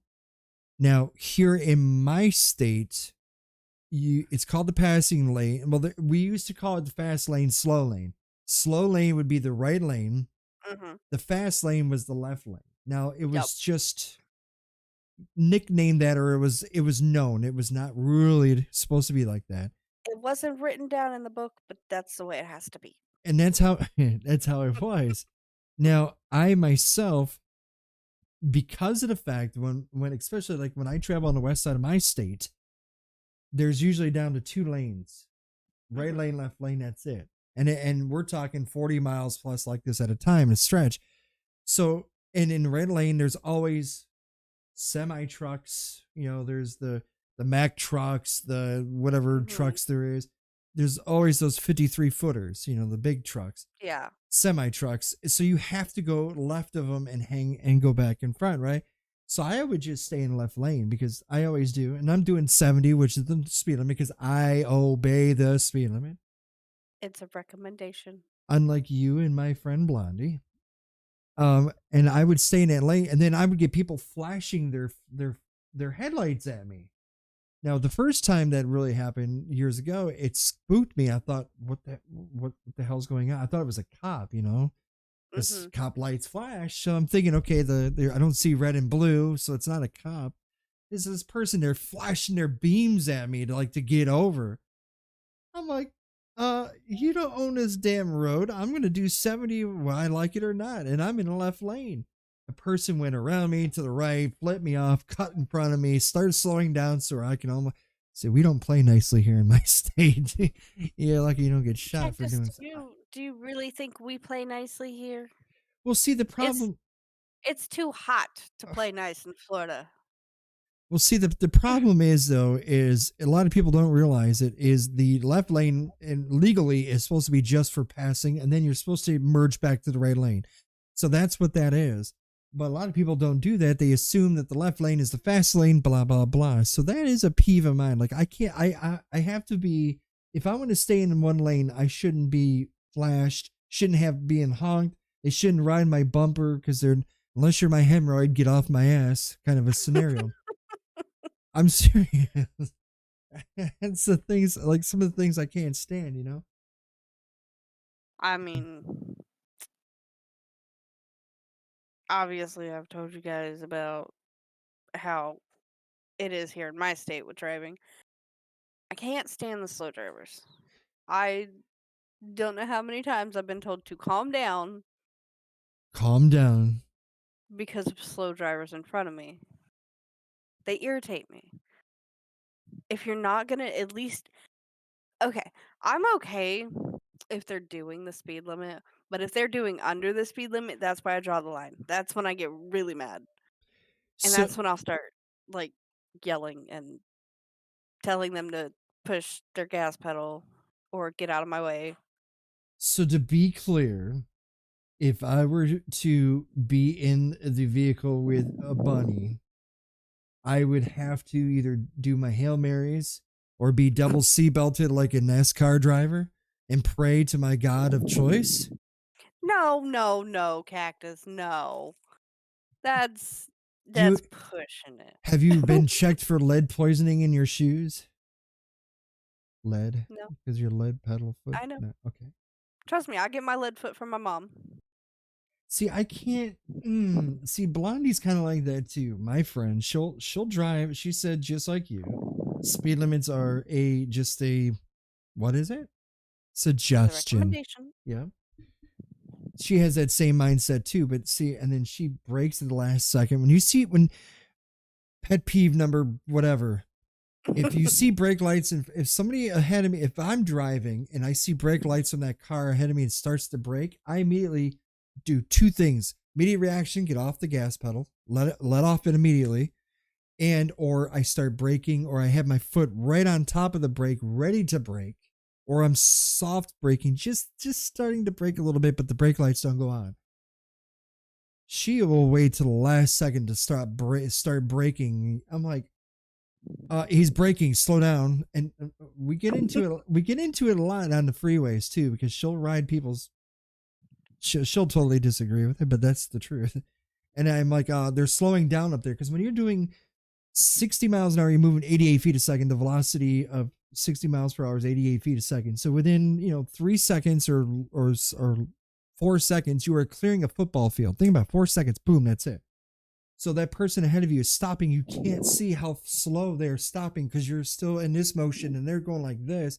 Eventually, you're going to hit them because you can't tell the calculated distance between the two. The speed is different between the two. You're doing that 60 feet. They're doing maybe 40 feet now. There's a 20-foot difference. Now you have to start slowing down. And if you slam your brakes at 88 feet a second, at 60 miles You're an hour, still gonna slide. you are It's still skidding at about like 200 feet. So you're almost okay. a football field of skidding. Okay, so I completely get what you're saying, Mm-hmm. and I've been known. Okay, I will not brake last second. I refuse to. That is a plus to my fast driving. If I see brake lights, I start slowing down immediately. Mm-hmm. So, I drive fast, but I drive safe. You do. I've yes. I But see, another pet peeve of mine is when you've got like you're not even on a freeway, just like a regular road, you're going 45, 50 miles an hour. okay. And there's a car in front of you. There's a car in front of them. The car in front of them is like 3 or 4 cars between them, and they start slowing down, and the car in front of you starts slowing down with 3 to 5 car lengths in front of them. Okay. Like, you've got plenty of room to slow down. You don't need to slam on your brakes with 3 car lengths in between you. Do you remember in driver's ed the for every 10 miles an hour is one car space in front? Well, I'm wording it wrong. So for every 10 miles per hour, you are supposed to allow one car length in front of you. So if you're doing 50 miles per hour on a road, you're supposed to, for safety reasons, have 5 car lengths in front of you and the other car to allow you to safely stop has, if a disaster, something occurred or is going to occur, an accident's going to happen, whatever the case it is. So it's the 10 feet rule or 10 miles per hour rule. For every 10 miles per hour, you're supposed to allow one car length. You I don't recall that? I do recall that. My dad drilled that in my head, but we drive in Florida. There's a difference. We are not like any other state when it comes to driving. Apparently not. It's not the same, Cactus. It's not. Hmm. It's it's too hot here. It's too hot. It's too sweaty. We Well, just want to get where we're going and be done. the We don't like last being on. the last 2 days here has been pretty hot, I will admit, but my air conditioning is not working as it should in the vehicle. So, um, It's hot. We're angry. We just want to go home. you are. Do you correct people when they make mistakes of grammar? Okay, I don't. It Mm, irritates me. I don't because even if I correct them, that doesn't mean they're gonna use it, okay. and it's kind of like a waste of breath. Okay. I personally, I try my damnedest. If I'm not in a rush typing something up, Hmm. or most of the time I will use correct grammar, like you are versus your. I will use that little apostrophe and the e on the end because I know the difference. Or two and two, I know the difference. I'm So, going to the store.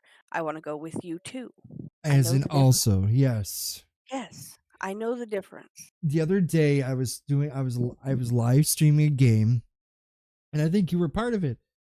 I was ribbing. When I mean rib, I mean like ha ha. Like check this out. I'm Mhm. gonna do this to a person that was in a random person. I was playing a game that's kind of a thriller, scary game, and this person said something, and I corrected them. I was being the grammar Grammar police, police.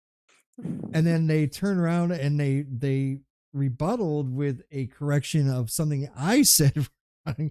I'm like, look, mofo, don't do this to me. Don't throw that psychology on me. It doesn't work. But yeah, the grammar correctors. I used to have You don't know who you're messing with. a girlfriend that did that shit to me all the time. She'd sit there and be like, Mm-mm. there was something she would always sit there and tell me. She would, like how you said two and two, you know, like, yeah, I'll a two. I would love to go two, also meaning, T Mhm. double O is meaning also. And that was the easiest way for me ever to remember it. But she used to bash me all the time about something. We'd go to the dinner, we'd go somewhere, and she would always like, now, Cactus, this. I'm thinking, are you? What are you? Are you a teacher? I'm Like, like, I'll hmm. talk the way I want to talk. I know Hmm. the difference. How it comes out is a different story. Another peeve is people who think they're a big deal. Their heads are so swollen. It's like they feel that they're on top of the world, and nobody can take them down. In reality, we're all just as weak as the other person. The only difference is you're known more. And you could see Mhm. this in streamers and stuff. People who actually think they're better than you. And I've actually had people sit there and, well, I'm better than you. Well, good for Mhm. you. I'm I glad. have to. I'm breathing, I'm living, I'm doing my life, you're doing your life. That's fine. But if you can't be comfortable with yourself, but others try to take you down, that's another thing too with me. Is pet peeves is somebody who's constantly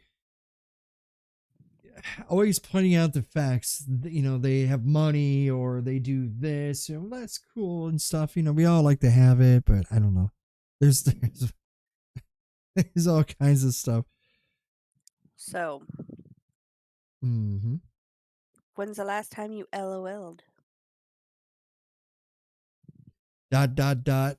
Mm, IDK. Okay, I can't take it no more. I So didn't expect you to actually come back with that. they act okay, so this obviously is texting, just like shorthanded like texting, I Mhm. would assume. In a face-to-face conversation like we're having right now. Okay. People will sit there and specifically will do that. They'll sit there and like I know people who will just like when I text them on my phone, or I'll be like, "Hey, how's your day?" JS, and you're Or or JW. yeah, like okay, you couldn't type it all out. So they shorthand so much, it's to the point where I don't even think they can have a legit conversation with you. I mean, Mm-mm. now is it getting to that point again? Remember, we talked about on a prior show, people are getting lazier. People are just, like, just, oh, it's easier just to shorthand stuff and I don't my thumbs hurt, I don't feel like typing the whole thing out, so Imma shorthand it, and then I'm gonna take it to an actual face-to-face conversation. somebody always, I remember a person specifically I talked to who's part of my community will always say CBA. And it took me forever to figure out what it is. It's a British term, can be asked or can be arsed. In other words, they can't be bothered to do it. It just can't. It just won't even do Oh. it. They can't be bothered, basically, about. But I was like, what the hell does that mean? I couldn't understand it.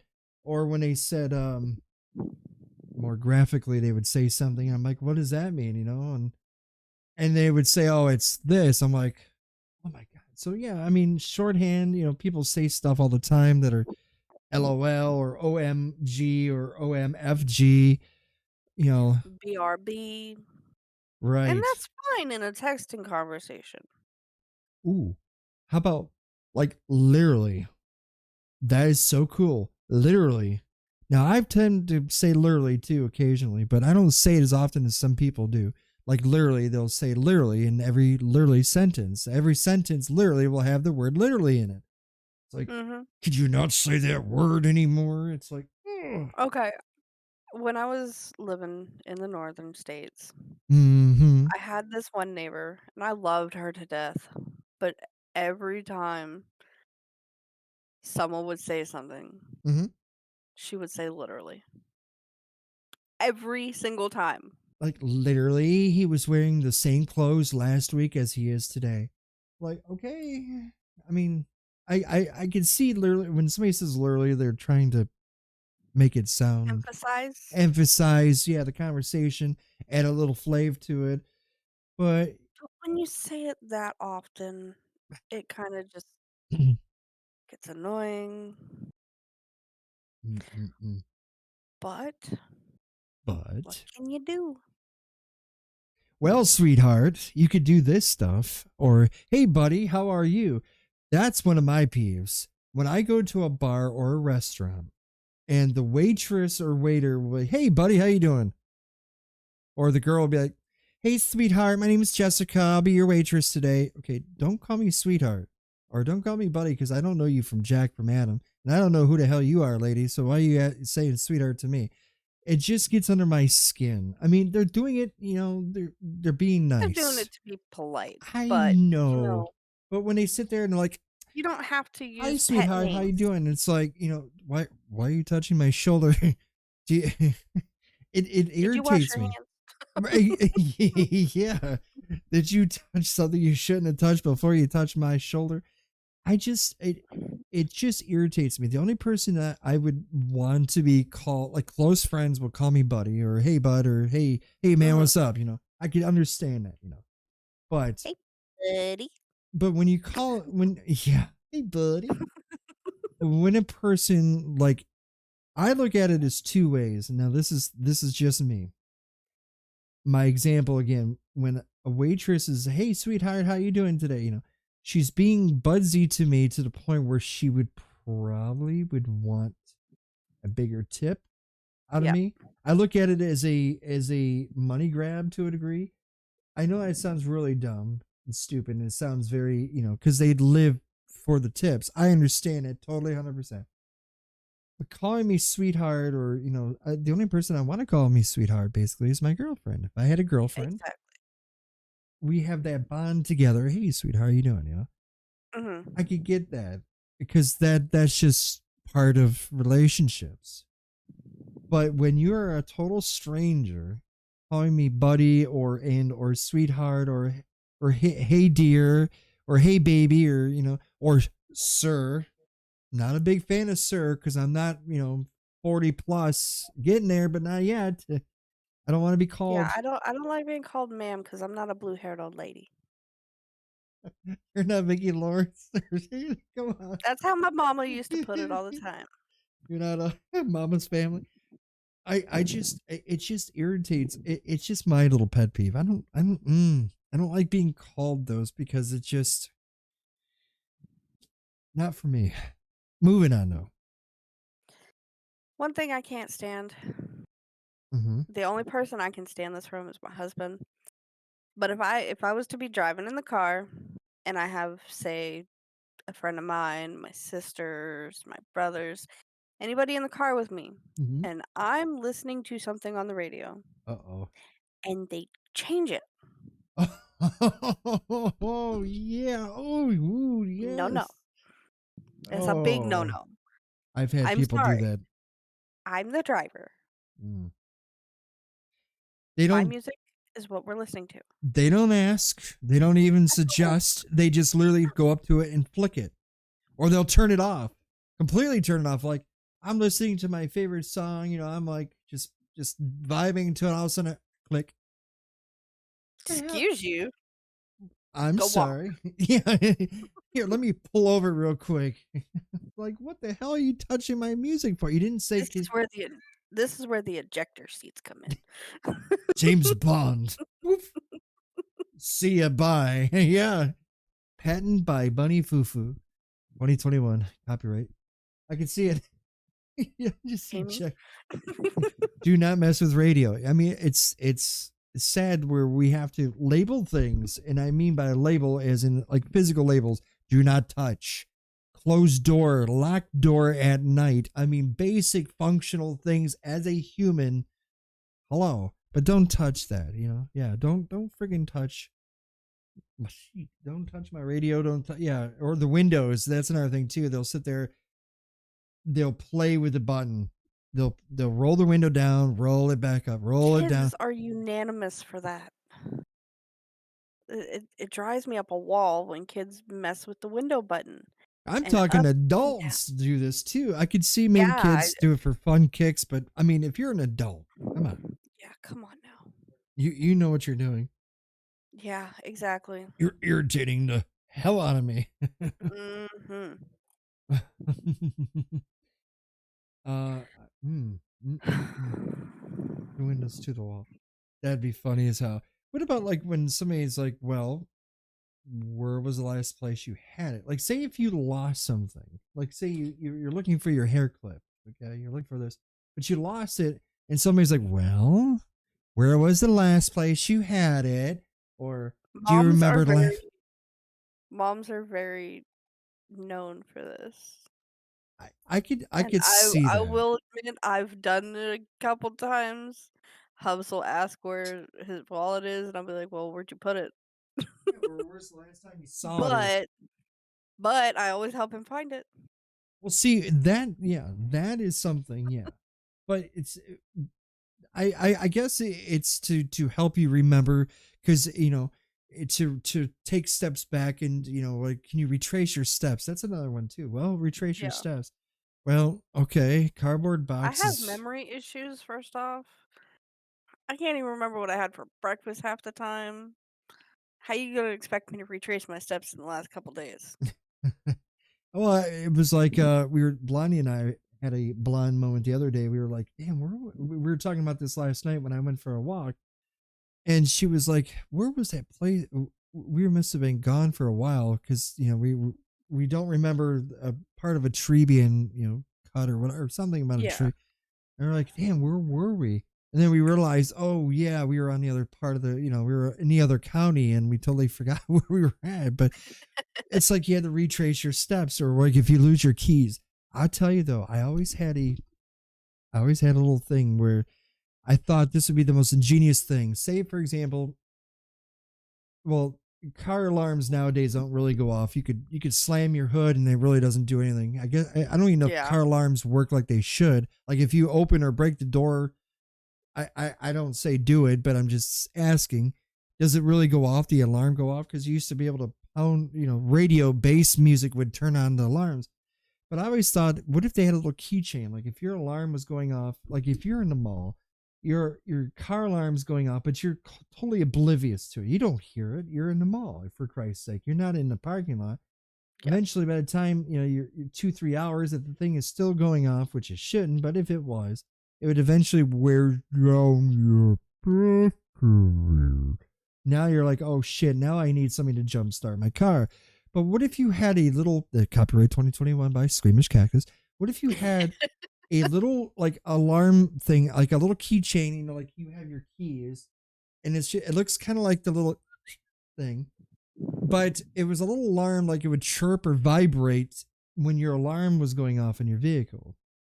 So that way it alerted you when your alarm was going off on your car, so that way you could stop what you're doing, go out and do it. It would have to be set on different frequencies because there's millions of cars, obviously, but you would have to Yeah. configure, something like that. That would be something, one of those things you would have to configure. But I don't know. It's just one of those things. Another peeve.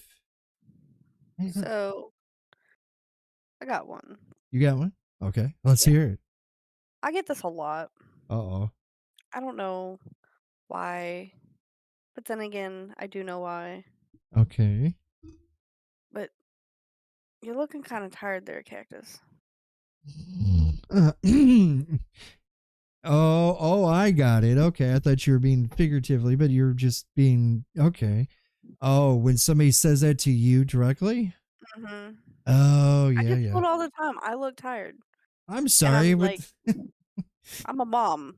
It kind of comes with the territory. yeah, you're looking tired, dear. You need to go rest.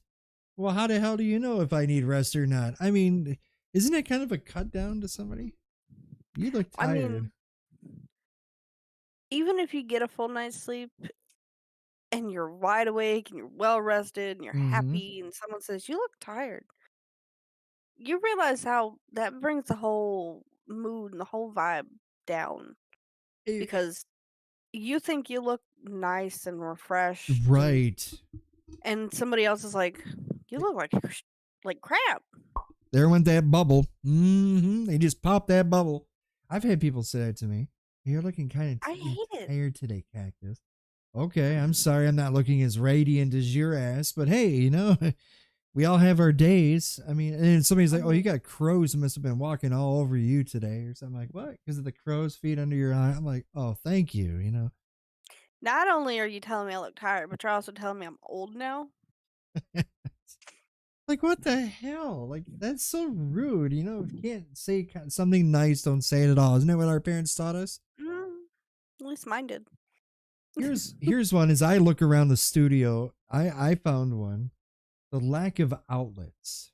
Now, I'm not saying there should be one every 2 feet, and if you're a builder of homes or buildings, outlets are a key thing. And when I go to like restaurants, now have you probably will now start looking, since I'm gonna put this seed in your brain. Are you ready? Yep. When you go to a restaurant next time, like a small restaurant or even a fast food chain, if you see a person who's on their computer or on their phone a lot, just sitting there waiting for their order, or they're eating and reading on their text, most likely they are sitting in the spot where if you were to look underneath the table on the wall, if it's There's an outlet. there's an outlet.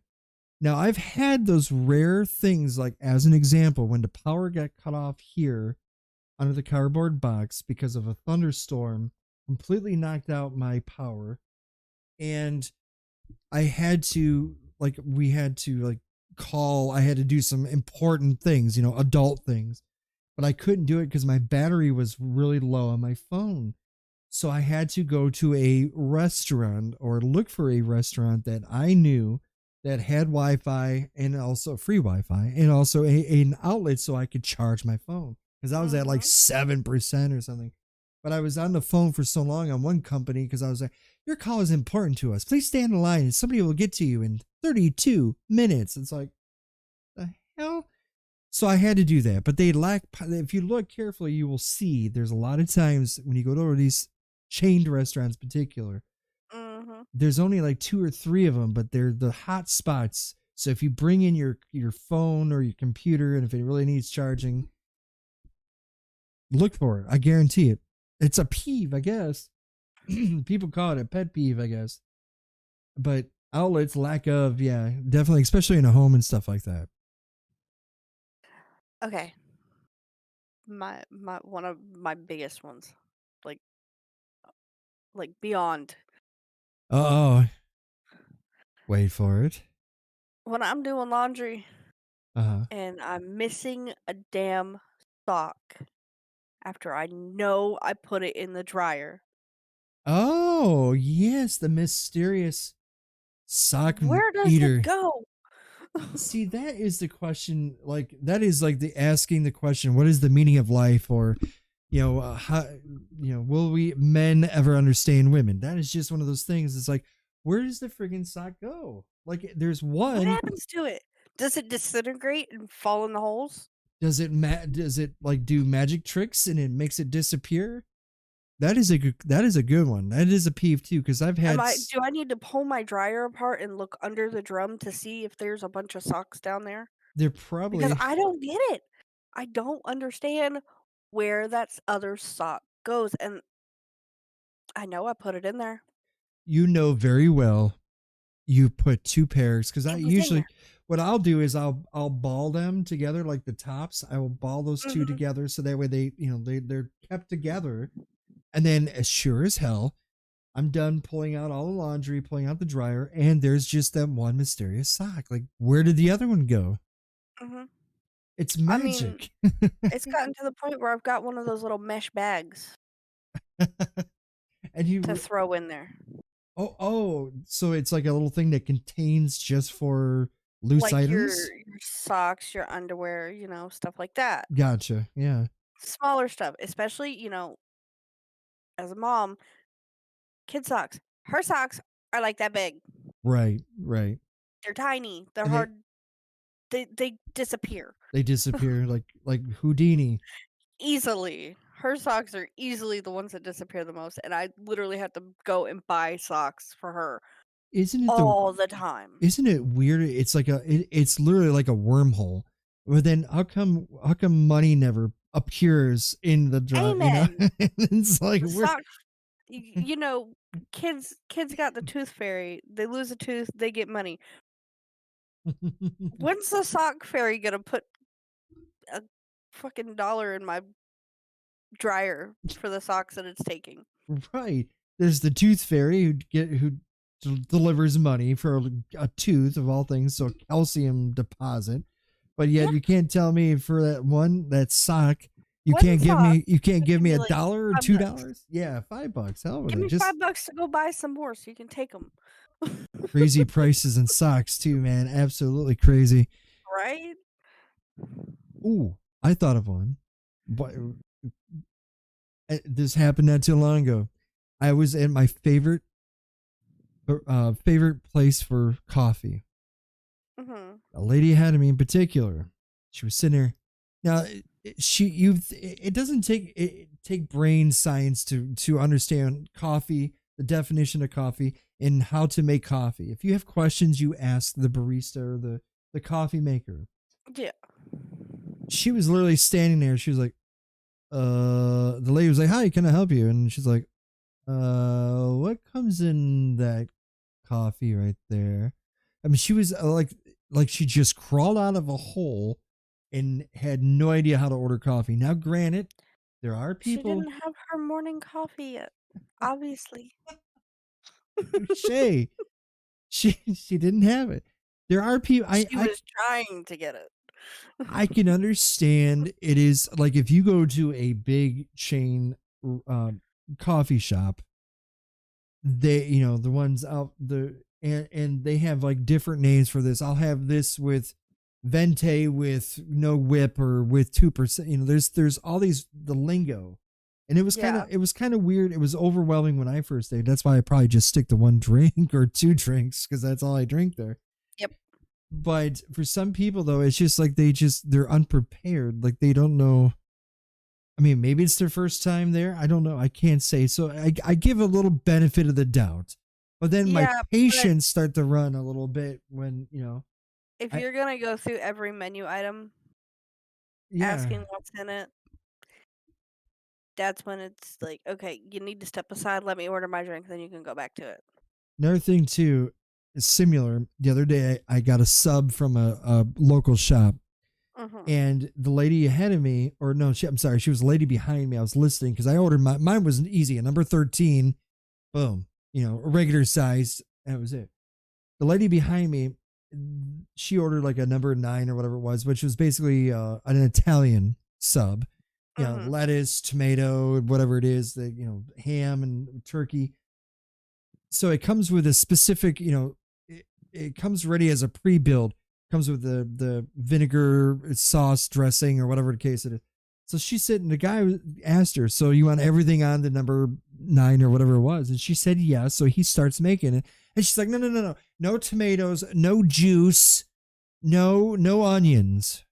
Like, the guy was like halfway done with his sandwich. Now he has to throw it away because you said yes. So he immediately assumes that, okay, easy, lettuce, tomato, just like a Whopper.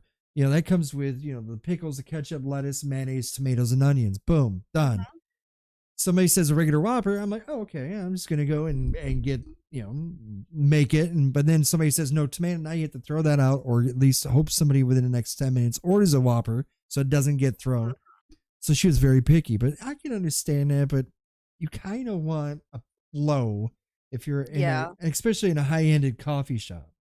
yep, exactly. Mm-hmm. Well, it's the top of the hour again. It is the top of the hour. We're doing so good too on these.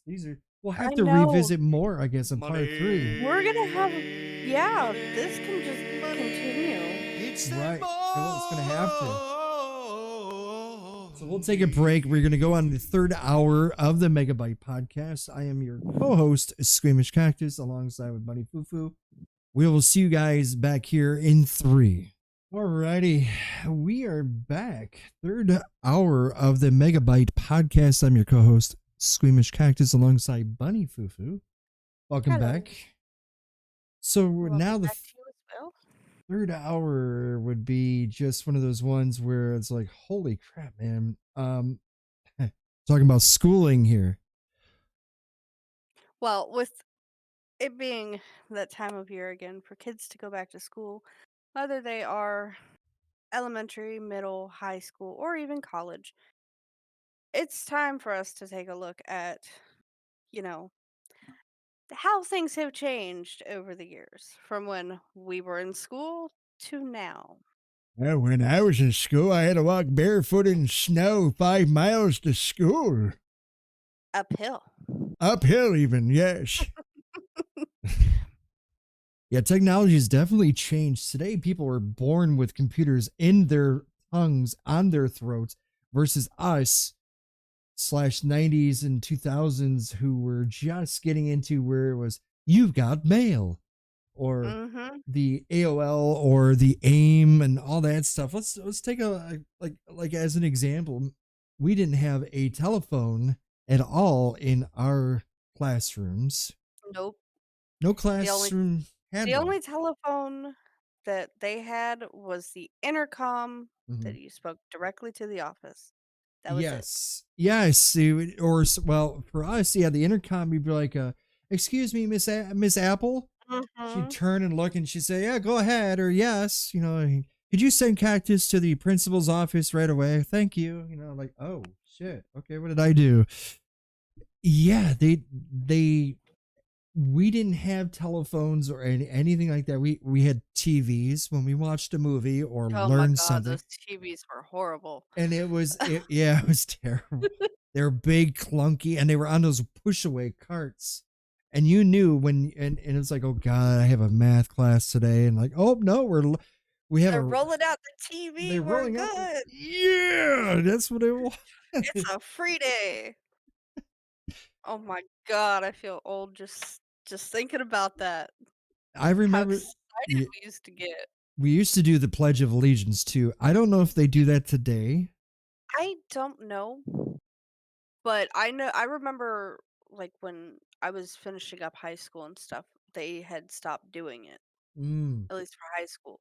I'm not sure if they do it for elementary still, because I know elementary and middle school, mhm. I we did the Pledge of Allegiance every day, but I'm not sure anymore, Off which t- is kinda sad. it is sad. Off topic really quickly. Somebody last hour said non-resealable chip bags is a curse from the devil himself. That was one of their pet peeves. I could believe that. Totally get that one. What about like now did you do soup can labels and in Box exchange? tops. Yes. Yes. Yeah, I did box tops. Mhm. Mhm. Yep. We had You those. collect so many box tops, you get a reward. Also What's too not for to love? right. You would get maybe if you're like the reading books you get a free pizza too. Yes. Oh my god, I was just talking about that the other day with my family. I saw something on my newsfeed and it said, "If you don't remember this," and it had the little Pizza Hut book reward thing. Oh It said, "If yeah. you don't remember Yeah. this, you're too young You're too to be on young. my friends list." Oh my goodness. I remember Pluto when it As was a a planet. planet, not some I dirty remember rock. I remember doing a report on Pluto as a planet. I had to do a clay ball and it represented, I had to do the solar system. I didn't have Mhm. to do all nine planets, but I had to do like, you chose like the first three, the second three, or the third, so 30, Yeah, like a group. 33%. Right. So I Yeah. chose Pluto, Uranus, and Neptune because I always thought those are the most fascinating because they're most distant from Earth. I mean, everybody's like, oh, Mhm. I'm going to do Mars, Mercury, and Earth. I'm like, why don't you study something that's really cool, It's amazing that, Something that's not where you live. and here's a fun one too. I used to say this all the time. Uranus has methane in it. Think about that. Methane world, and it's Uranus or Uranus. But that was always the ha ha jokes too. Yeah, we used to do all kinds of stuff. We used to do like pizzas We didn't for when you were the class that read the most books because it was a competition between your Uh-huh. classes. We had You to do you would that. have you would have your competition between the classes, whichever classroom read the most books Mm-hmm. had a pizza party. Yep. And then in the classroom itself, whoever read the most books would get a free pizza voucher. Mm-hmm. Yep. Yep. Yep. They would. And it And was then really cool. It was and incentive then exactly, and then, you would also have your summer reading lists. You'd get some kind of reward for reading 8 over the books, summer. 10 Yep. books over the summer, Yes, you and of would. course, you had to log all this down, and there was no one to verify it, Right. See, that was the honor but system. The honor system. yeah, it was a lot more honorable, if you if you wanna say that, back then, because nowadays, like we were talking, they have audiobooks. Mm-hmm. You didn't have to read them. Right. We actually had to open a book You and had sit to. down and take the time. We couldn't sit there with a book and multitask. Right. You had physically had to stick your nose in the book, read the book. I remember Huckleberry Finn was some of the Mm, ones we used to have to read. It was crazy. People today yep, though, they don't really have, I guess I would assume that you still have to read books, but today it's like the internet is your answer to everything. Oh, exactly, and that's another thing. Libraries back in the day, every time you oh, need a book, mm-hmm. you had to go and check it out of a library. If you Yes. had to do research on a paper or an essay that you had to do and you needed a book, you'd have to go to the library and check it out. You didn't have Google. What about the card catalog? Oh my god, I hated the card catalog. I I never understood it. yeah, it was like shorthand. Like, okay, it would be in I this never section, like understood it. I would be embarrassed because all my friends, as you were saying about reading books to get a pizza, you'd go down to the library and choose five different books, depending on the genre of the thing, is it a funny one or whatever. But I would look through the catalog because I knew like some of the stuff. It'd be like, I don't know where it's at because it says like 357 in ADS or ADV or whatever it is. I guess And an then you had to adventure. remember all this stuff You while had you're to remember trying to this. figure out, is it in that section? Is it in that section? Is it behind me? What section is it in? And you had to remember the numbers and all that stuff. Today they don't. I don't think they even use it. Do I they? don't think so. It's so weird. Oh, here's one too. Obviously, cursive. People today they're not taught cursive, are they? We had to learn I cursive back in I shoot. I think I was first don't. grade. Yeah, it was like first through fifth. Remember writing through the little the had the little dashes on the paper, and you had to do the T right where the dashes were, and all this stuff. Now, see, I could write with both hands. I'm ambidextrous, and I was still kind of figuring out which hand I'm going to be dominant with. So I would use both as an example. So I eventually stuck with left, but then I don't know. It's just like today's world, they don't use cursive, and I don't understand that. So everything is going to be looking like they wrote with their toes, I guess, right? Is that how it's going to look? I don't know. I mean, I personally I still write in cursive. I do too. Everything I write, And I find myself barely using writing anymore. But isn't that crazy? yeah, that's another change. They have Everything was written. tablets. They have Yeah, tablets and computers now for everything was students. written for us. We had to write everything. You had to write an I essay. Everything was written in by hand. mhm.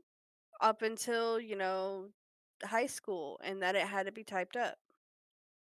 But I mean, we used to, and this is probably why I have carpal tunnel now, is everything had to be handwritten in cursive, hmm and my hand hurts just thinking about it.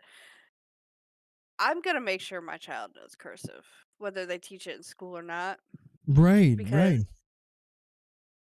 it's one, it looks aesthetically pleasing. right. It's a beautiful way of writing, just like calligraphy. And I just it's sad that now everything is on a computer or on a tablet or a cell phone. Here's another I just thing too, just to as an example. We were talking about like writing in cursive and stuff. The last time I had wrote something, and I was just thinking this as you were talking. The last time I had since okay, the last time I wrote something, as in like longer than like a grocery list or whatever it was when I did my Christmas cards back from last December to my community. Mhm. Writing, where I actually just did. I didn't really. I don't think I did cursive much. I think I just did plain, font type or whatever they call that. Yeah, I did that as but that was the last time. Since then, it's been what 8 months, and I don't think I've written any more than a few words since then. So I have like a whole bundle right here in the studio, all bundled up together. All these pens that are just sitting here dormant. I Um. have. Hold on. I have a cup holder Uh huh. with pens and pencils That we never use. that we never use. I literally bought these pencils Uh when we talked about starting up this podcast. huh. I bought 2 notebooks thinking we were gonna handwrite stuff and write stuff down and take notes and stuff. We haven't. No, We I pull things from the internet. the we pull things from the internet, but we also had researched some stuff too. Yes. I think some of the like stuff where I think was the only thing that the last thing we were trying to come up with the title of the show, and I actually still have those scribbled on Yeah, paper. Yep. That was like the only time, and my writing is horrific. It looks like I wrote with my toes, but Chicken scratch. chicken scratch. Another Or thing, doctor's writing. and the thing today too, and this was brought up, channel 3 for your gaming. You could either do channel Oh 2 my or channel god. 3. We had that little slider that would make would make it turn into fuzzy on the screen, or no, the game would come on when you slid this little slider. It would show you the game on the screen. That was something I remember. You had to flick onto. I remember playing like with Nintendo and stuff, or some of the earlier stuff that my cousins and stuff had. They had like the old school gaming where you had those little prongs. You would have to put the screw. You would have to put it on the screws in the back of the screws in the back of the TV, where the game or that little whatever the hell it was, and put that in there, and then you would have to, or you would screw it on the coax or whatever it was. That was crazy, you know. So, me as a female, and back in the heyday Mm-hmm. of, obviously now I don't text very much at all, but back in my preteen teenage years, Mm-hmm. the biggest thing for me, and it took forever to do it, was AOL Instant Messenger. I remember. Yes, yeah. You got mail. Of Mhm. course. All AOL. my How could friends had it. how could All you my forget friends had that? it, and it was either AOL Instant Messenger or calling their house on a landline, Oh yes, you would and have then to their remember. parents answer, and they're like, "Hold on a minute," and they yell up the stairs for your friend, and the friend yells back, "Who is it?" Yeah, Right. because no caller ID either. No caller You didn't know who ID. was calling you. What about remote controls? Remember the days where you were the remote, where you would actually physically go up to the Yeah, TV going up and flicking the knob and or flicking the knob or pushing a button. pushing the buttons? Yeah, I had my father cacti would call it a clicker. It was two buttons, Uh-huh. up or a down, and you would click it. It was like one of our like very first remotes, very archaic, very basic. You'd flick it, and it would turn the knob on the TV. It would like ding, ding, ding, ding every time you push the button, which was really, it was technology back then. I remember turning the channels, and it was just wow. It was crazy. Mm-mm-mm. Okay, here's one that me and my mom, we were in Walmart not that long ago, Mm-hmm. and there was Zoe, so we were walking through the toy aisle. Tamagotchis are back. Are you serious? Tamagotchis are back, and I'm super excited about it. I And haven't heard that word in a long time. I looked at my mom and I was like, "Do you see what I see?" And they have first gen Tamagotchis, the original, like original Those Tamagotchi. are like little egg shaped thingies, weren't Uh-huh, they? the little The egg-shaped little, things that I you remember that. constantly had to Yes. take care of. You had to feed it, or you had to Feed do it, clean up after it. It's like, like a virtual pet thing. yeah, exactly. I remember those. Holy wow, that Those are back. Those are making a comeback. And nowadays they have Tamagotchis where you can take selfies with them. That would be 3rd gen Tamagotchis. wow. This is starting to like This is starting to show our this age, is we're like, a showing our lot. ages to you guys.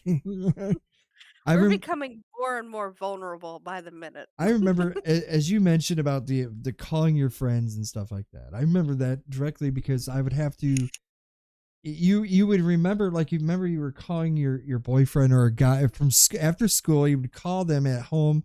You would have to look their number up on the phone book. And I remember there was a couple girls that I really wanted their phone numbers to call them and to talk to them after school. And I was so, me of all people, extremely shy to even try to get their numbers. And then one day the one said, maybe we could talk about, I think it was where we got connected to the teacher, said, okay, you two are going to work on this project. In 2 fact, in a group together. right. And you guys could do it while you're at home or over the weekend. And then that's when she shared her phone number. I was like, hallelujah. So I was like, so I called up like, hi. That's Cactus. How are you? I didn't know what to say. Hi, I'm Cactus. Yeah, the crackly voice and Yeah, but then after a while, it started getting better. Like, yeah, and I was, oh, another thing I miss, yeah, the only time I liked PE or gym class was dodgeball day or the parachute day. Do you remember the Shh. parachute? Where the The balls were rain on, yeah, the rainbow parachute where you do going like this, this, yeah, all of the kids, and then half of the kids, like every other color, you'd all raise it up and half of them run in and run to a different spot. I miss right. those days. Isn't it cool? As an adult, we should have days like this. We should just say, you know Right? what? We did this. We We're were gonna have a cool. parachute day. Let's see, do they do any of that stuff today? Do they do any physical work like that today? Do they climb ropes like we did in gyms? You remember that long rope that was damn near to the ceiling, and you would have to get to a certain level, maybe 8 feet up in the air. You would have to physically climb it, which was impossible because I don't know. I mean, They didn't tell us how to do it either, they just said, "Climb it." right, and that was it. And it was like, oh man, it was crazy. So and dodgeball, as you said, dodgeball with those big rubber balls that smelled so The big good. red ones. Yeah, man, they had a They made certain that smell. they had the most satisfying noise when they hit somebody too. Doink, It yeah, was a they makes thunk. that that unique sound only made by those. Yeah, they don't do that shit today. I don't think, do they? Because kids today would be like, "Oh, I'm gonna sue. I'm telling my mommy that's abuse." Like Yeah, they don't even. I know this for a fact. Right? Watch, because you're a parent of a young gen. You probably know this. They don't take the what is that, the strap, or they don't take a paddle. In the principal's office there was a paddle that was on the wall, and basically if you were bad they would whip your ass with it. you had your parents gave them permission to whoop you. I never was, thankfully, because I was a good cactus, but I never had that. But I remember seeing it, or I remember hearing horror stories of it. People Oh, getting, yeah. oh man, people were like, oh, they were scared to go and do and get, go to the principal's office because people, you know, ugh, Yep. it was crazy. Another one, the gas prices were so much cheaper. Boy, you're not So kidding. much cheaper. What's the Like, it's earliest like number you remember? And I'll tell you uh, mine, but you're probably like, oh my god, I see, as a kid, I didn't really pay too much attention, but right. I remember my parents always, as it was going up, they're like, "It's getting too high. It's getting too expensive, you're gonna have to walk." Well, the two things, when I started driving, gas was like 80 cents or 85 cents, around there, and then cigarettes were $1.80 a pack out the door for a pack of known branded cigarettes That's for a another dollar thing. eighty. Talking about cigarettes, back in the day, I used to be able to go to the store for my mom and get her cigarettes. Mm-hmm. And they would let us buy the cigarettes. I'd take a note because Oh, I didn't know which really? cigarettes. I would take a note, I would take the cash, I'd give it to the cashier, they'd give me the cigarettes, I'd walk home with them. Wow. I know for a sure fact you cannot do that today. Hell no. I worked That is the biggest no-no I worked retail, nowadays. and give you an example. My cashier, older lady, she reminded me, she had the voice of Betty Rubble, but she had the body of do you ever watch You Can't Do That in Television? Mm-mm. Okay. Uh anyways, she was older lady. Mhm. She didn't I was a manager in the office. I was counting down money. I was breaking tills down. I'm sitting there in my locked room. She rings up a person for a pack of cigarettes. She doesn't card them. Within 3 minutes or so, I hear a loud commotion going on, because I'm like in my office here. The registers are just right around. Like, I go out the doorway, and like 30 feet in front of me are the registers. I hear this commotion outside my door, and I hear somebody pounding on my door. It scared the hell out of me because I didn't know who this was. And they said that they were part of I think it was like ATF, or they were doing an undercover sting Mhm. operations. They had a weird name to them. So I opened a door cautiously, and then I looked down and I saw their badges because he's like, doing one of those do do do do, like shows his badge at me. I'm like, okay. And they said, this is she works, this is what's her face. I said, yeah, that's her. Can I help you? Yeah, she's under arrest. She sold cigarettes to a minor, and we're part of a sting operation here locally. So they literally had her in handcuffs. She looked like she was about to cry. I felt so bad. She got fired. She got thrown in jail or fined, for that because you can't sell. So now today that would not fly. It broke my heart because I had to tell the store manager because I was the assistant. I'm like, oh shit. Well, we just lost what's her face because she sold to a minor. So we had to be Yep. very careful to that. Even with alcohol, that's even a more serious offense. Yep. Speaking of, go ahead. Back in our day, you know, Our everything was day. yeah, I say that like we're old, What? but What? Yeah. back when we were kids, Right. everything was more dangerous. Yeah. We had physical like sports like Red Rover, we had games like Mother May I, we had Dare. I don't know if you remember Dare, the drug and alcohol programs. Yes. Yep. Drugs They against. Yeah. Mm-hmm. they specifically told us, "Don't do drugs. They're Mm-hmm. bad." And then they tell you where to find them. Like, Right. come on now. It's like you're going to tell us don't do something. Tell us where to find what you're telling us not to do and expect us to not do it. Hello. Yeah. It's like a conundrum. Like, hello. I mean, also when we were kids, we would go outside and play in the street until dark. I would. Yes. Absolutely. Street lights come on, you know to get your ass home. You better get home, or your father or mother will start whistling and calling your name, embarrassing the living hell out of you. So that way, you're the next topic Mm, in the morning in school. Like, his parents were yelling his name. He didn't go home in time. yep. That And they happened. made sure they were loud enough for everyone to hear it. Oh, Father's Cacti's whistle was, it could be heard echoing off the street. Boy, yeah. Real I mean, loud. I mean, back then, me and my brothers, we used to go out in the street and play baseball. We'd play football. Well, Mm-hmm.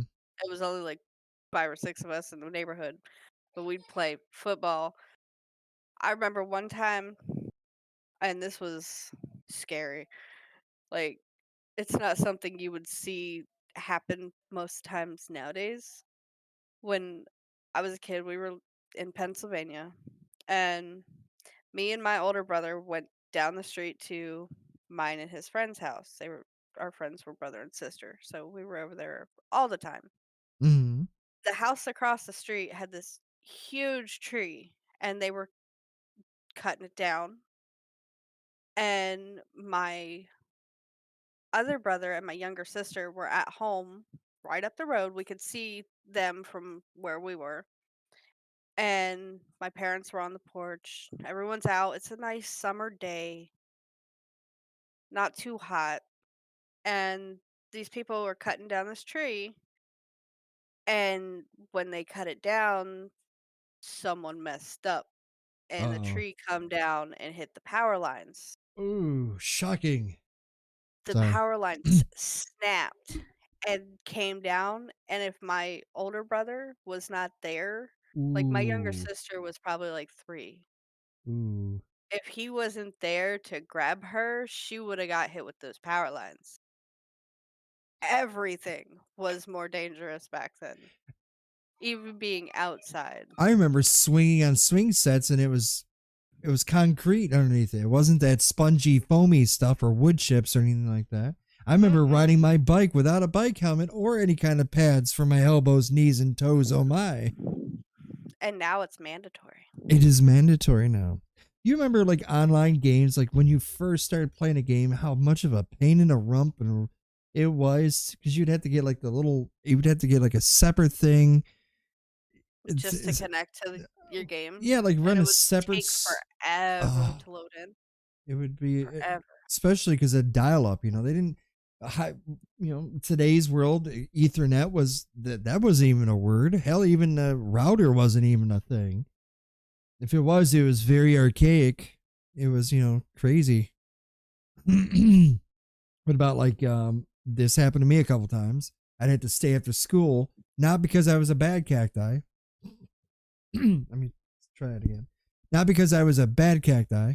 I still can't say that right properly. But it'd be for like choir or something like that. And I would have to stay after school, but say I couldn't, my parents would obviously didn't have cell phones. Cell phones weren't invented, or they were, but they weren't officially, how could I say? Because I sound very archaic. They were there, but they usually had like the car phones. And those car Yeah, phones were super or expensive. And my or the cell parents, phones were really big and bulky. right. And they, parents didn't have $400 or whatever it was a month for that. So you would have to call your parents on the landline. But if you knew your parents' scheduling, like if, usually your mom or one person would be working in your house and the other person would stay at home. Like my family was a stay at home. My mom was, my dad was the breadwinner, if you will. So it was like that. But I would call and they're like, okay, we'll be there in like 20 minutes and all this stuff. It's like, Mhm. oh, okay. Mm-hmm. Mm-hmm. Now, speaking of cell phones, Uh oh. Nokia. Kia. The Nokia phones, the little chocolate bar looking phones Yeah, I that was are just going to blue, that say. are indestructible. Yeah. That was my first cell phone. Yeah. Yeah. Yeah. And like if you got your average cell phones today, they're huge. They're touchscreen. No, back then it was a number pad, Right. and nowadays you can get God only knows how many games on your phone, and all we had back then was Snakes, Brick Breaker, and Pong. Yeah. Oh my god. And then you had to push like one like three times just to get to the letter A. And To the then letter C. or to the letter C. Yeah, Oh with my your number god. pads, you had to click that button. And what would really suck is if you click the button too many times and you had to redo it again, You would have to, yeah. or you would click it too short and it'd stop flashing, so it was going to the next one, Yeah, and it then you'd would have to it would go back and automatically right. do it again. I there was one phone that I had and I think I have it still in a drawer. And it was a flip phone, but it was like it had the little pull out antenna out of it. And it was I thought it was like the bomb because that was when I had my second car, whatever it was, and I thought this would be really cool to drive around with a cell phone like this. And it had really unique rings to it. So it wasn't downloadable where you could do that today, where you can find just about any ringtone for anything.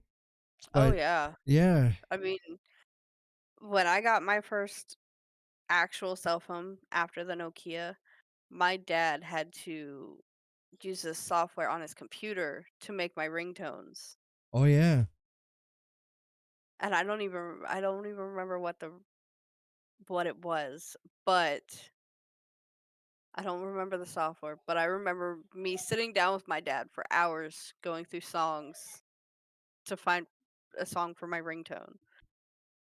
What about this one? You had a separate you would have to plug in your phone, your landline into the one end, and then plug in like the telephone in the other one. Hello, you have reached 5551212. We're not home at the moment. Please leave a message at the tone. We'll get back to you as soon as we can. Bye.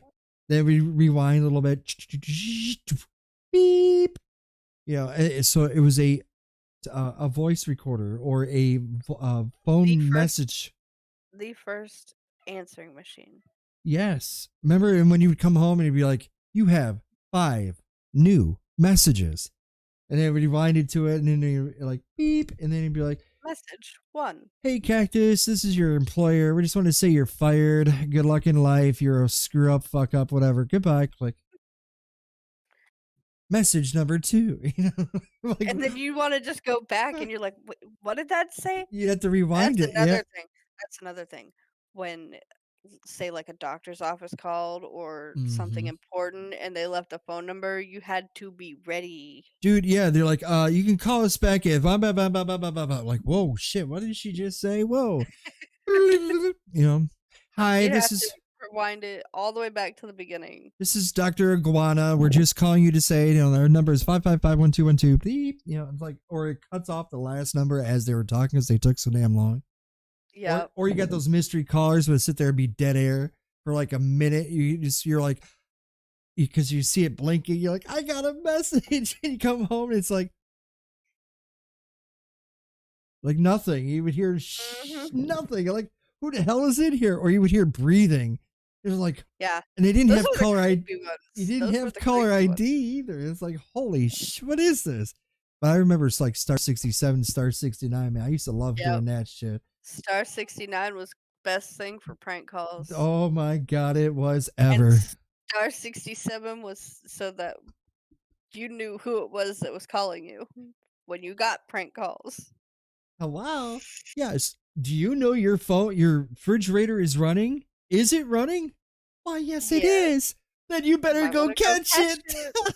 it. Click. You'd be like my friends actually used to make me do prank calls all the time because I would do voicing.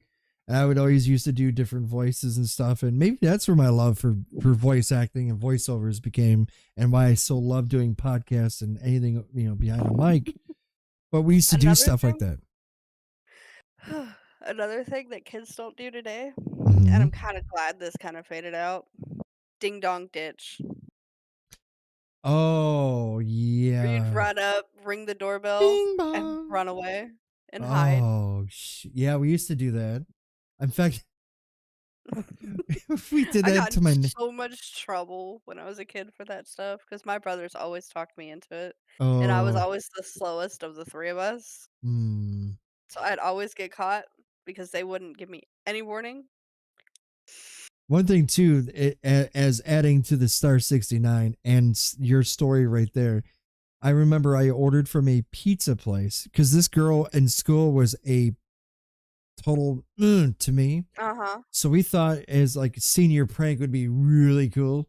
So we decided to call the local pizza place and say, "Can I get 5 orders? Can I get 5 large pizzas with pepperoni, onions, green peppers?" Yeah, your total is 30, whatever it was at the time. I said, "Could you have that delivered at this address?" It was her Yeah. address. So at the time, nowadays, you used to be able to take the money. The delivery person would give you. You would be able to pay in cash to the delivery person. I don't know if you still do that to this day or Yeah, not. you still can, You but can, it's more, you know, right? card, But see, but we did that purposely. We pranked her because we were hiding behind, like we were in a car, but we were in this one angle where we can watch the whole transactions. Comes knocking on the door. She just so happened to show up and answered the door. And he has these big stacks of pizza, and she's looking at him like, like what the hell is this? I was like, yes, yeah, it was something, kind of crazy. They had LimeWire. They had, oh my god, those LimeWire, FrostWire, Torrent, other things too. They don't have torrent downloads. they don't have that today. I don't think, do I don't they? think so. Maybe they do, and I just don't see it. I don't know. I haven't thought about a torrent downloader in a very long time. Well, they had that music one too. Remember, they got shut down. It's on the tip of my tongue. The one that was sued for Um, copyright. The one with the headphones on its head.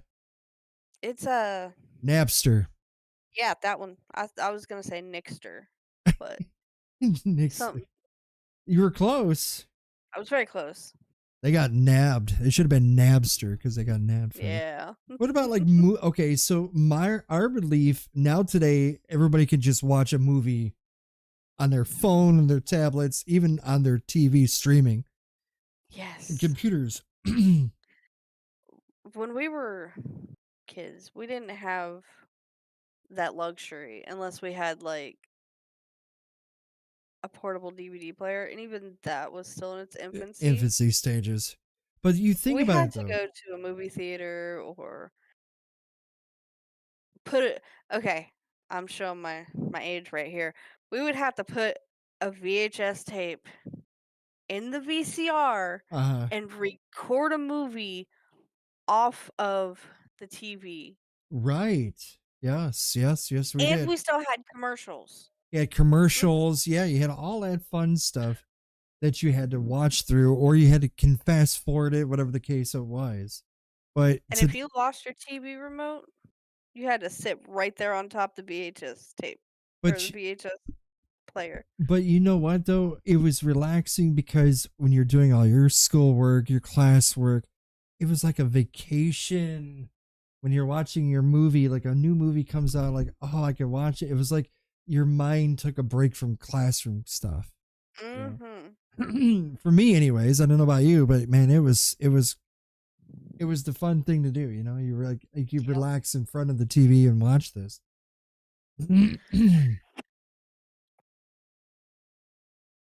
Red Rover, Red Rover, freeze, Red Rover. green light, red light, yellow light. Do they even do those anymore? I don't know. I'm do feeling they really even old, and it's really sad. okay? So we're wondering, like, do they do kind of games like that back in what we had, or are their noses stuck in their cell phones so far up there they can smell the transistors? I don't understand it. I don't. I mean, for me, like, you oh god, there was so much. It was like the um, we'd play games outside, we'd play baseball, football together, soccer, whatever like that. But a lot of people don't do that today, which is sad, I guess. They don't do that kind of fun stuff like we did. Yeah, they don't do that just to go out and hang out and play. No, they only do that if they're like in one of those sports with a Right. school. Mm-hmm. Cuz I remember like my brothers were both, well, my older brother was in baseball for a long time, and my oldest brother, he played football for quite a while. Okay. And I did cheerleading, and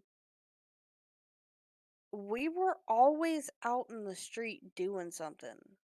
Right, right. And then we weren't worried about, you know, what are our friends going to think that we're out here playing football or baseball or soccer or whatever the game is. We weren't worried about that. Yeah.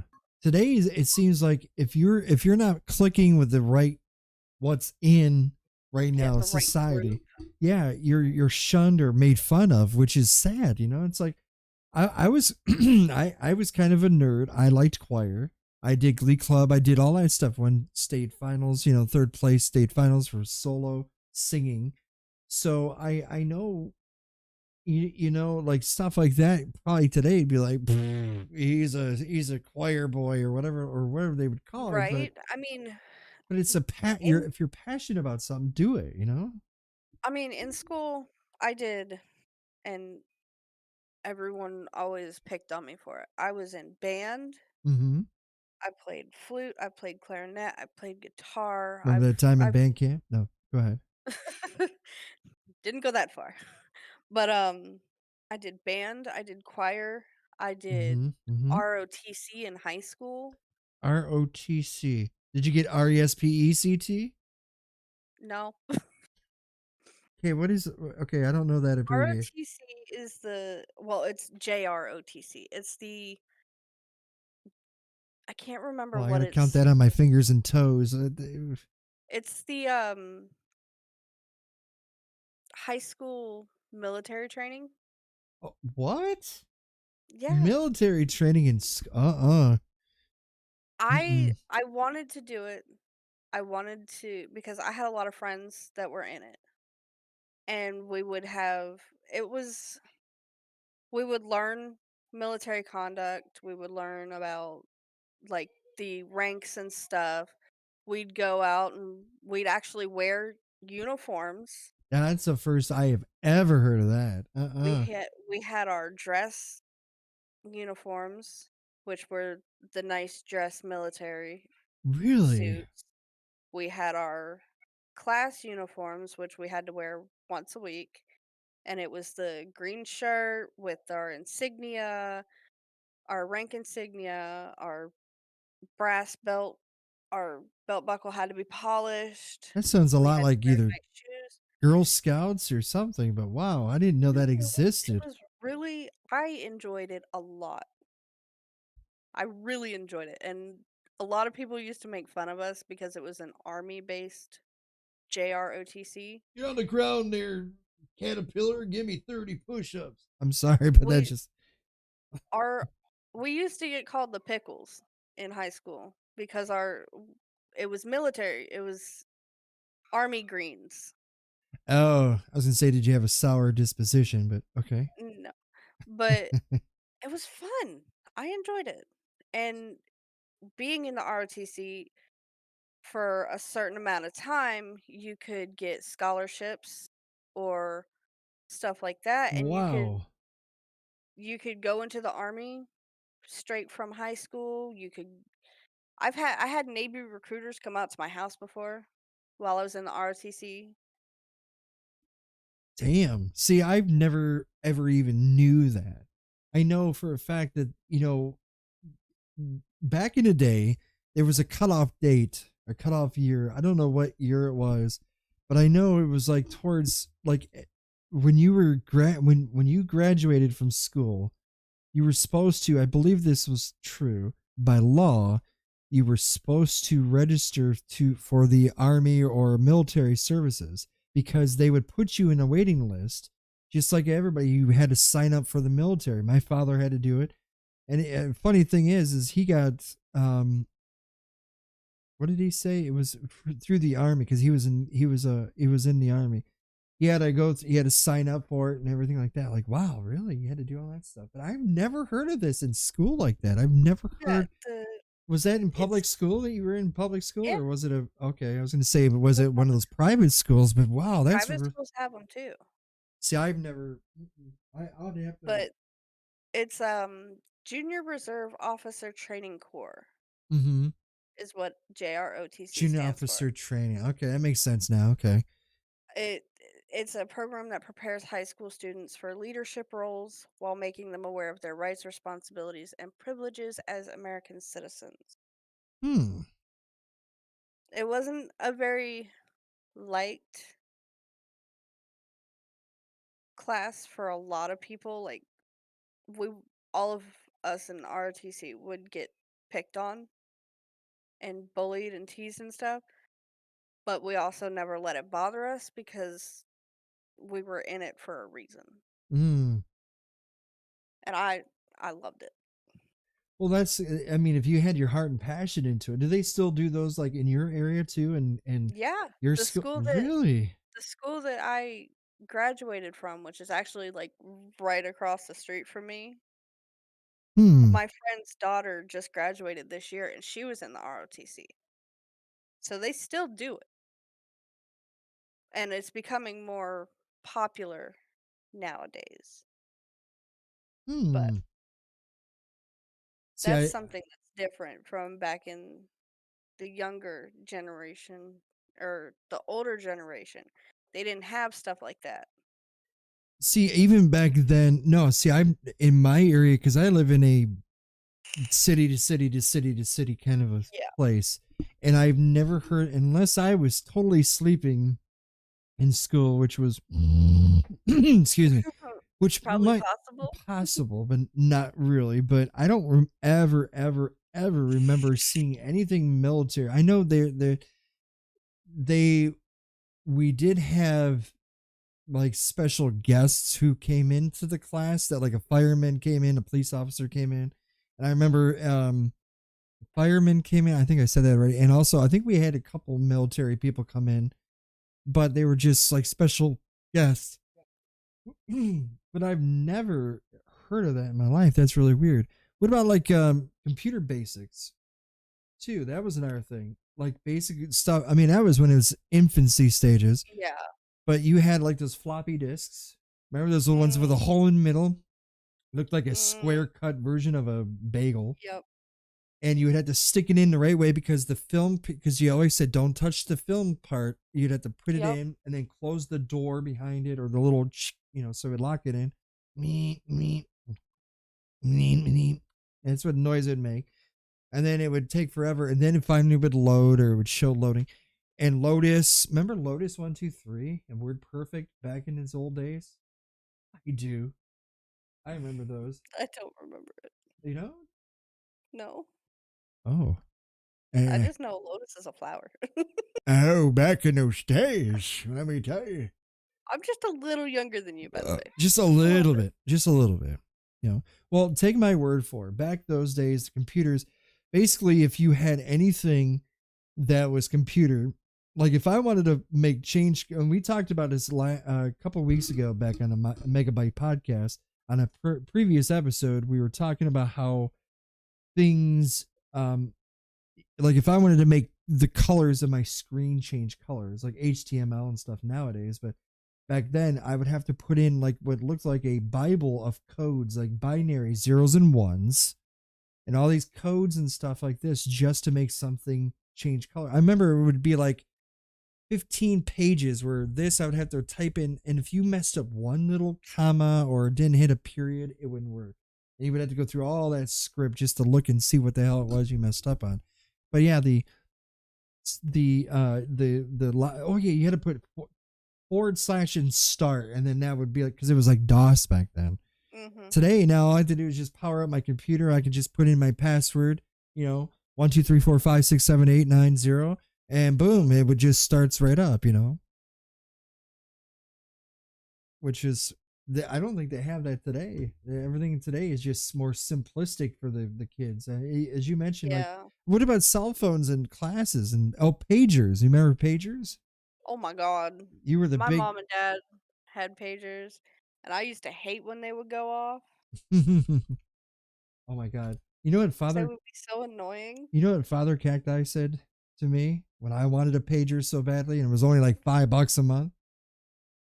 You don't need one, Cactus. Those are for druggies. Druggies use those. Drug people who sell drugs have those. I'll never forget that conversation. I'm like, yeah, I don't really want one because everybody at school, they would hold it. If you did it a certain way, would you hold down the buttons, or you would hold down the button and then turn it on. It would make a beep, and then it would throw it on the ground and start Mhm. rattling, and then go through all like cycle and stuff. And yeah, Yup. but nowadays they don't have that. But because Mm-mm. hell, we I didn't. remember I remember when I was a kid and my parents, I told you before about the thing they used to do where they would go around to different places in Central Florida and help out after like hurricanes or Mhm. fires and stuff. That's where their pagers really went off, was after a natural disaster. Right. Something big happened, their beepers were constantly bzz, bzz, bzz, Oh yeah. or Oh yeah. beep, beep, beep constantly. Beep beep beep beep beep beep beep beep beep beep beep. Oh. And those Nextel phones with the push the beepers. Yeah, oh, I wanted one so badly. I My thought that was parents the most had coolest those. thing. My parents had those for their natural disasters and stuff. See, Let we me tell you, that stuff got really annoying. I can imagine that. But it was beneficial though back in its time frame. Now, either use people in medical fields and or people who are like in medic or in like fire departments and stuff. They still use pagers to this day. But Well, yeah, but but they're nowhere near what they were back then. I'm kind of curious to know, are there remember there was pager stores, you had the clear ones that had like blue color, green colored. They were like see through. Those were the, Mhm. instead of the black ones, the Motorola black ones. And they had there were the chunky ones that were sideways where you can just like flick like this. You get like a beep beep beep beep. You would look at it and you're like the coolest person in the store because you just Right. got a message from somebody, or like you would put in like one Original one text ones. messaging. Yeah, you the person would have their phone number on there and be like, oh, eh, I girlfriend's just gotta take calling. I this. got to take this or whatever. Then you would go to the payphone, which are non-existent. We had payphones in school. Yep, we did too. We had two of them in the front, right at the front. And around the corner was the principal's office. And it was right there next to the front doors. I remember Yep. lots of times I would call, like, my girlfriend at the time, call her because she'd get home before I would. Or if I was at a concert, if I was doing, music or whatever it was in school, I remember I'd call my parents and stuff. Today, though, they don't have that stuff. To sum it up, though, there are a lot of variations between what new school versus old school has versus what um well, I guess technology has evolved since Yeah. back when we were in school, and we were just in school, not too long ago, Yep. which is sad. I mean, Do you I was think, in school 10 years ago. oh, way back a decade ago? Do you think people will say the same thing? Like, say, when your child is older and probably a junior or even a sophomore, hell, we'll say ninth grade. What do you think technology will be like then? I mean, that's just around the corner, to be honest with you. But Oh, I know. She starts tomorrow, and I know it's gonna be like blinking my eyes, and she's gonna be a teenager. man, And I'm excited to see where technology goes, right? but I'm also a little scared because technology has come a very long way. Mm, And like we talked about in the pilot episode, it's getting to where there's AIs and stuff. bulletin What boards. what about when they start putting AIs in the schools?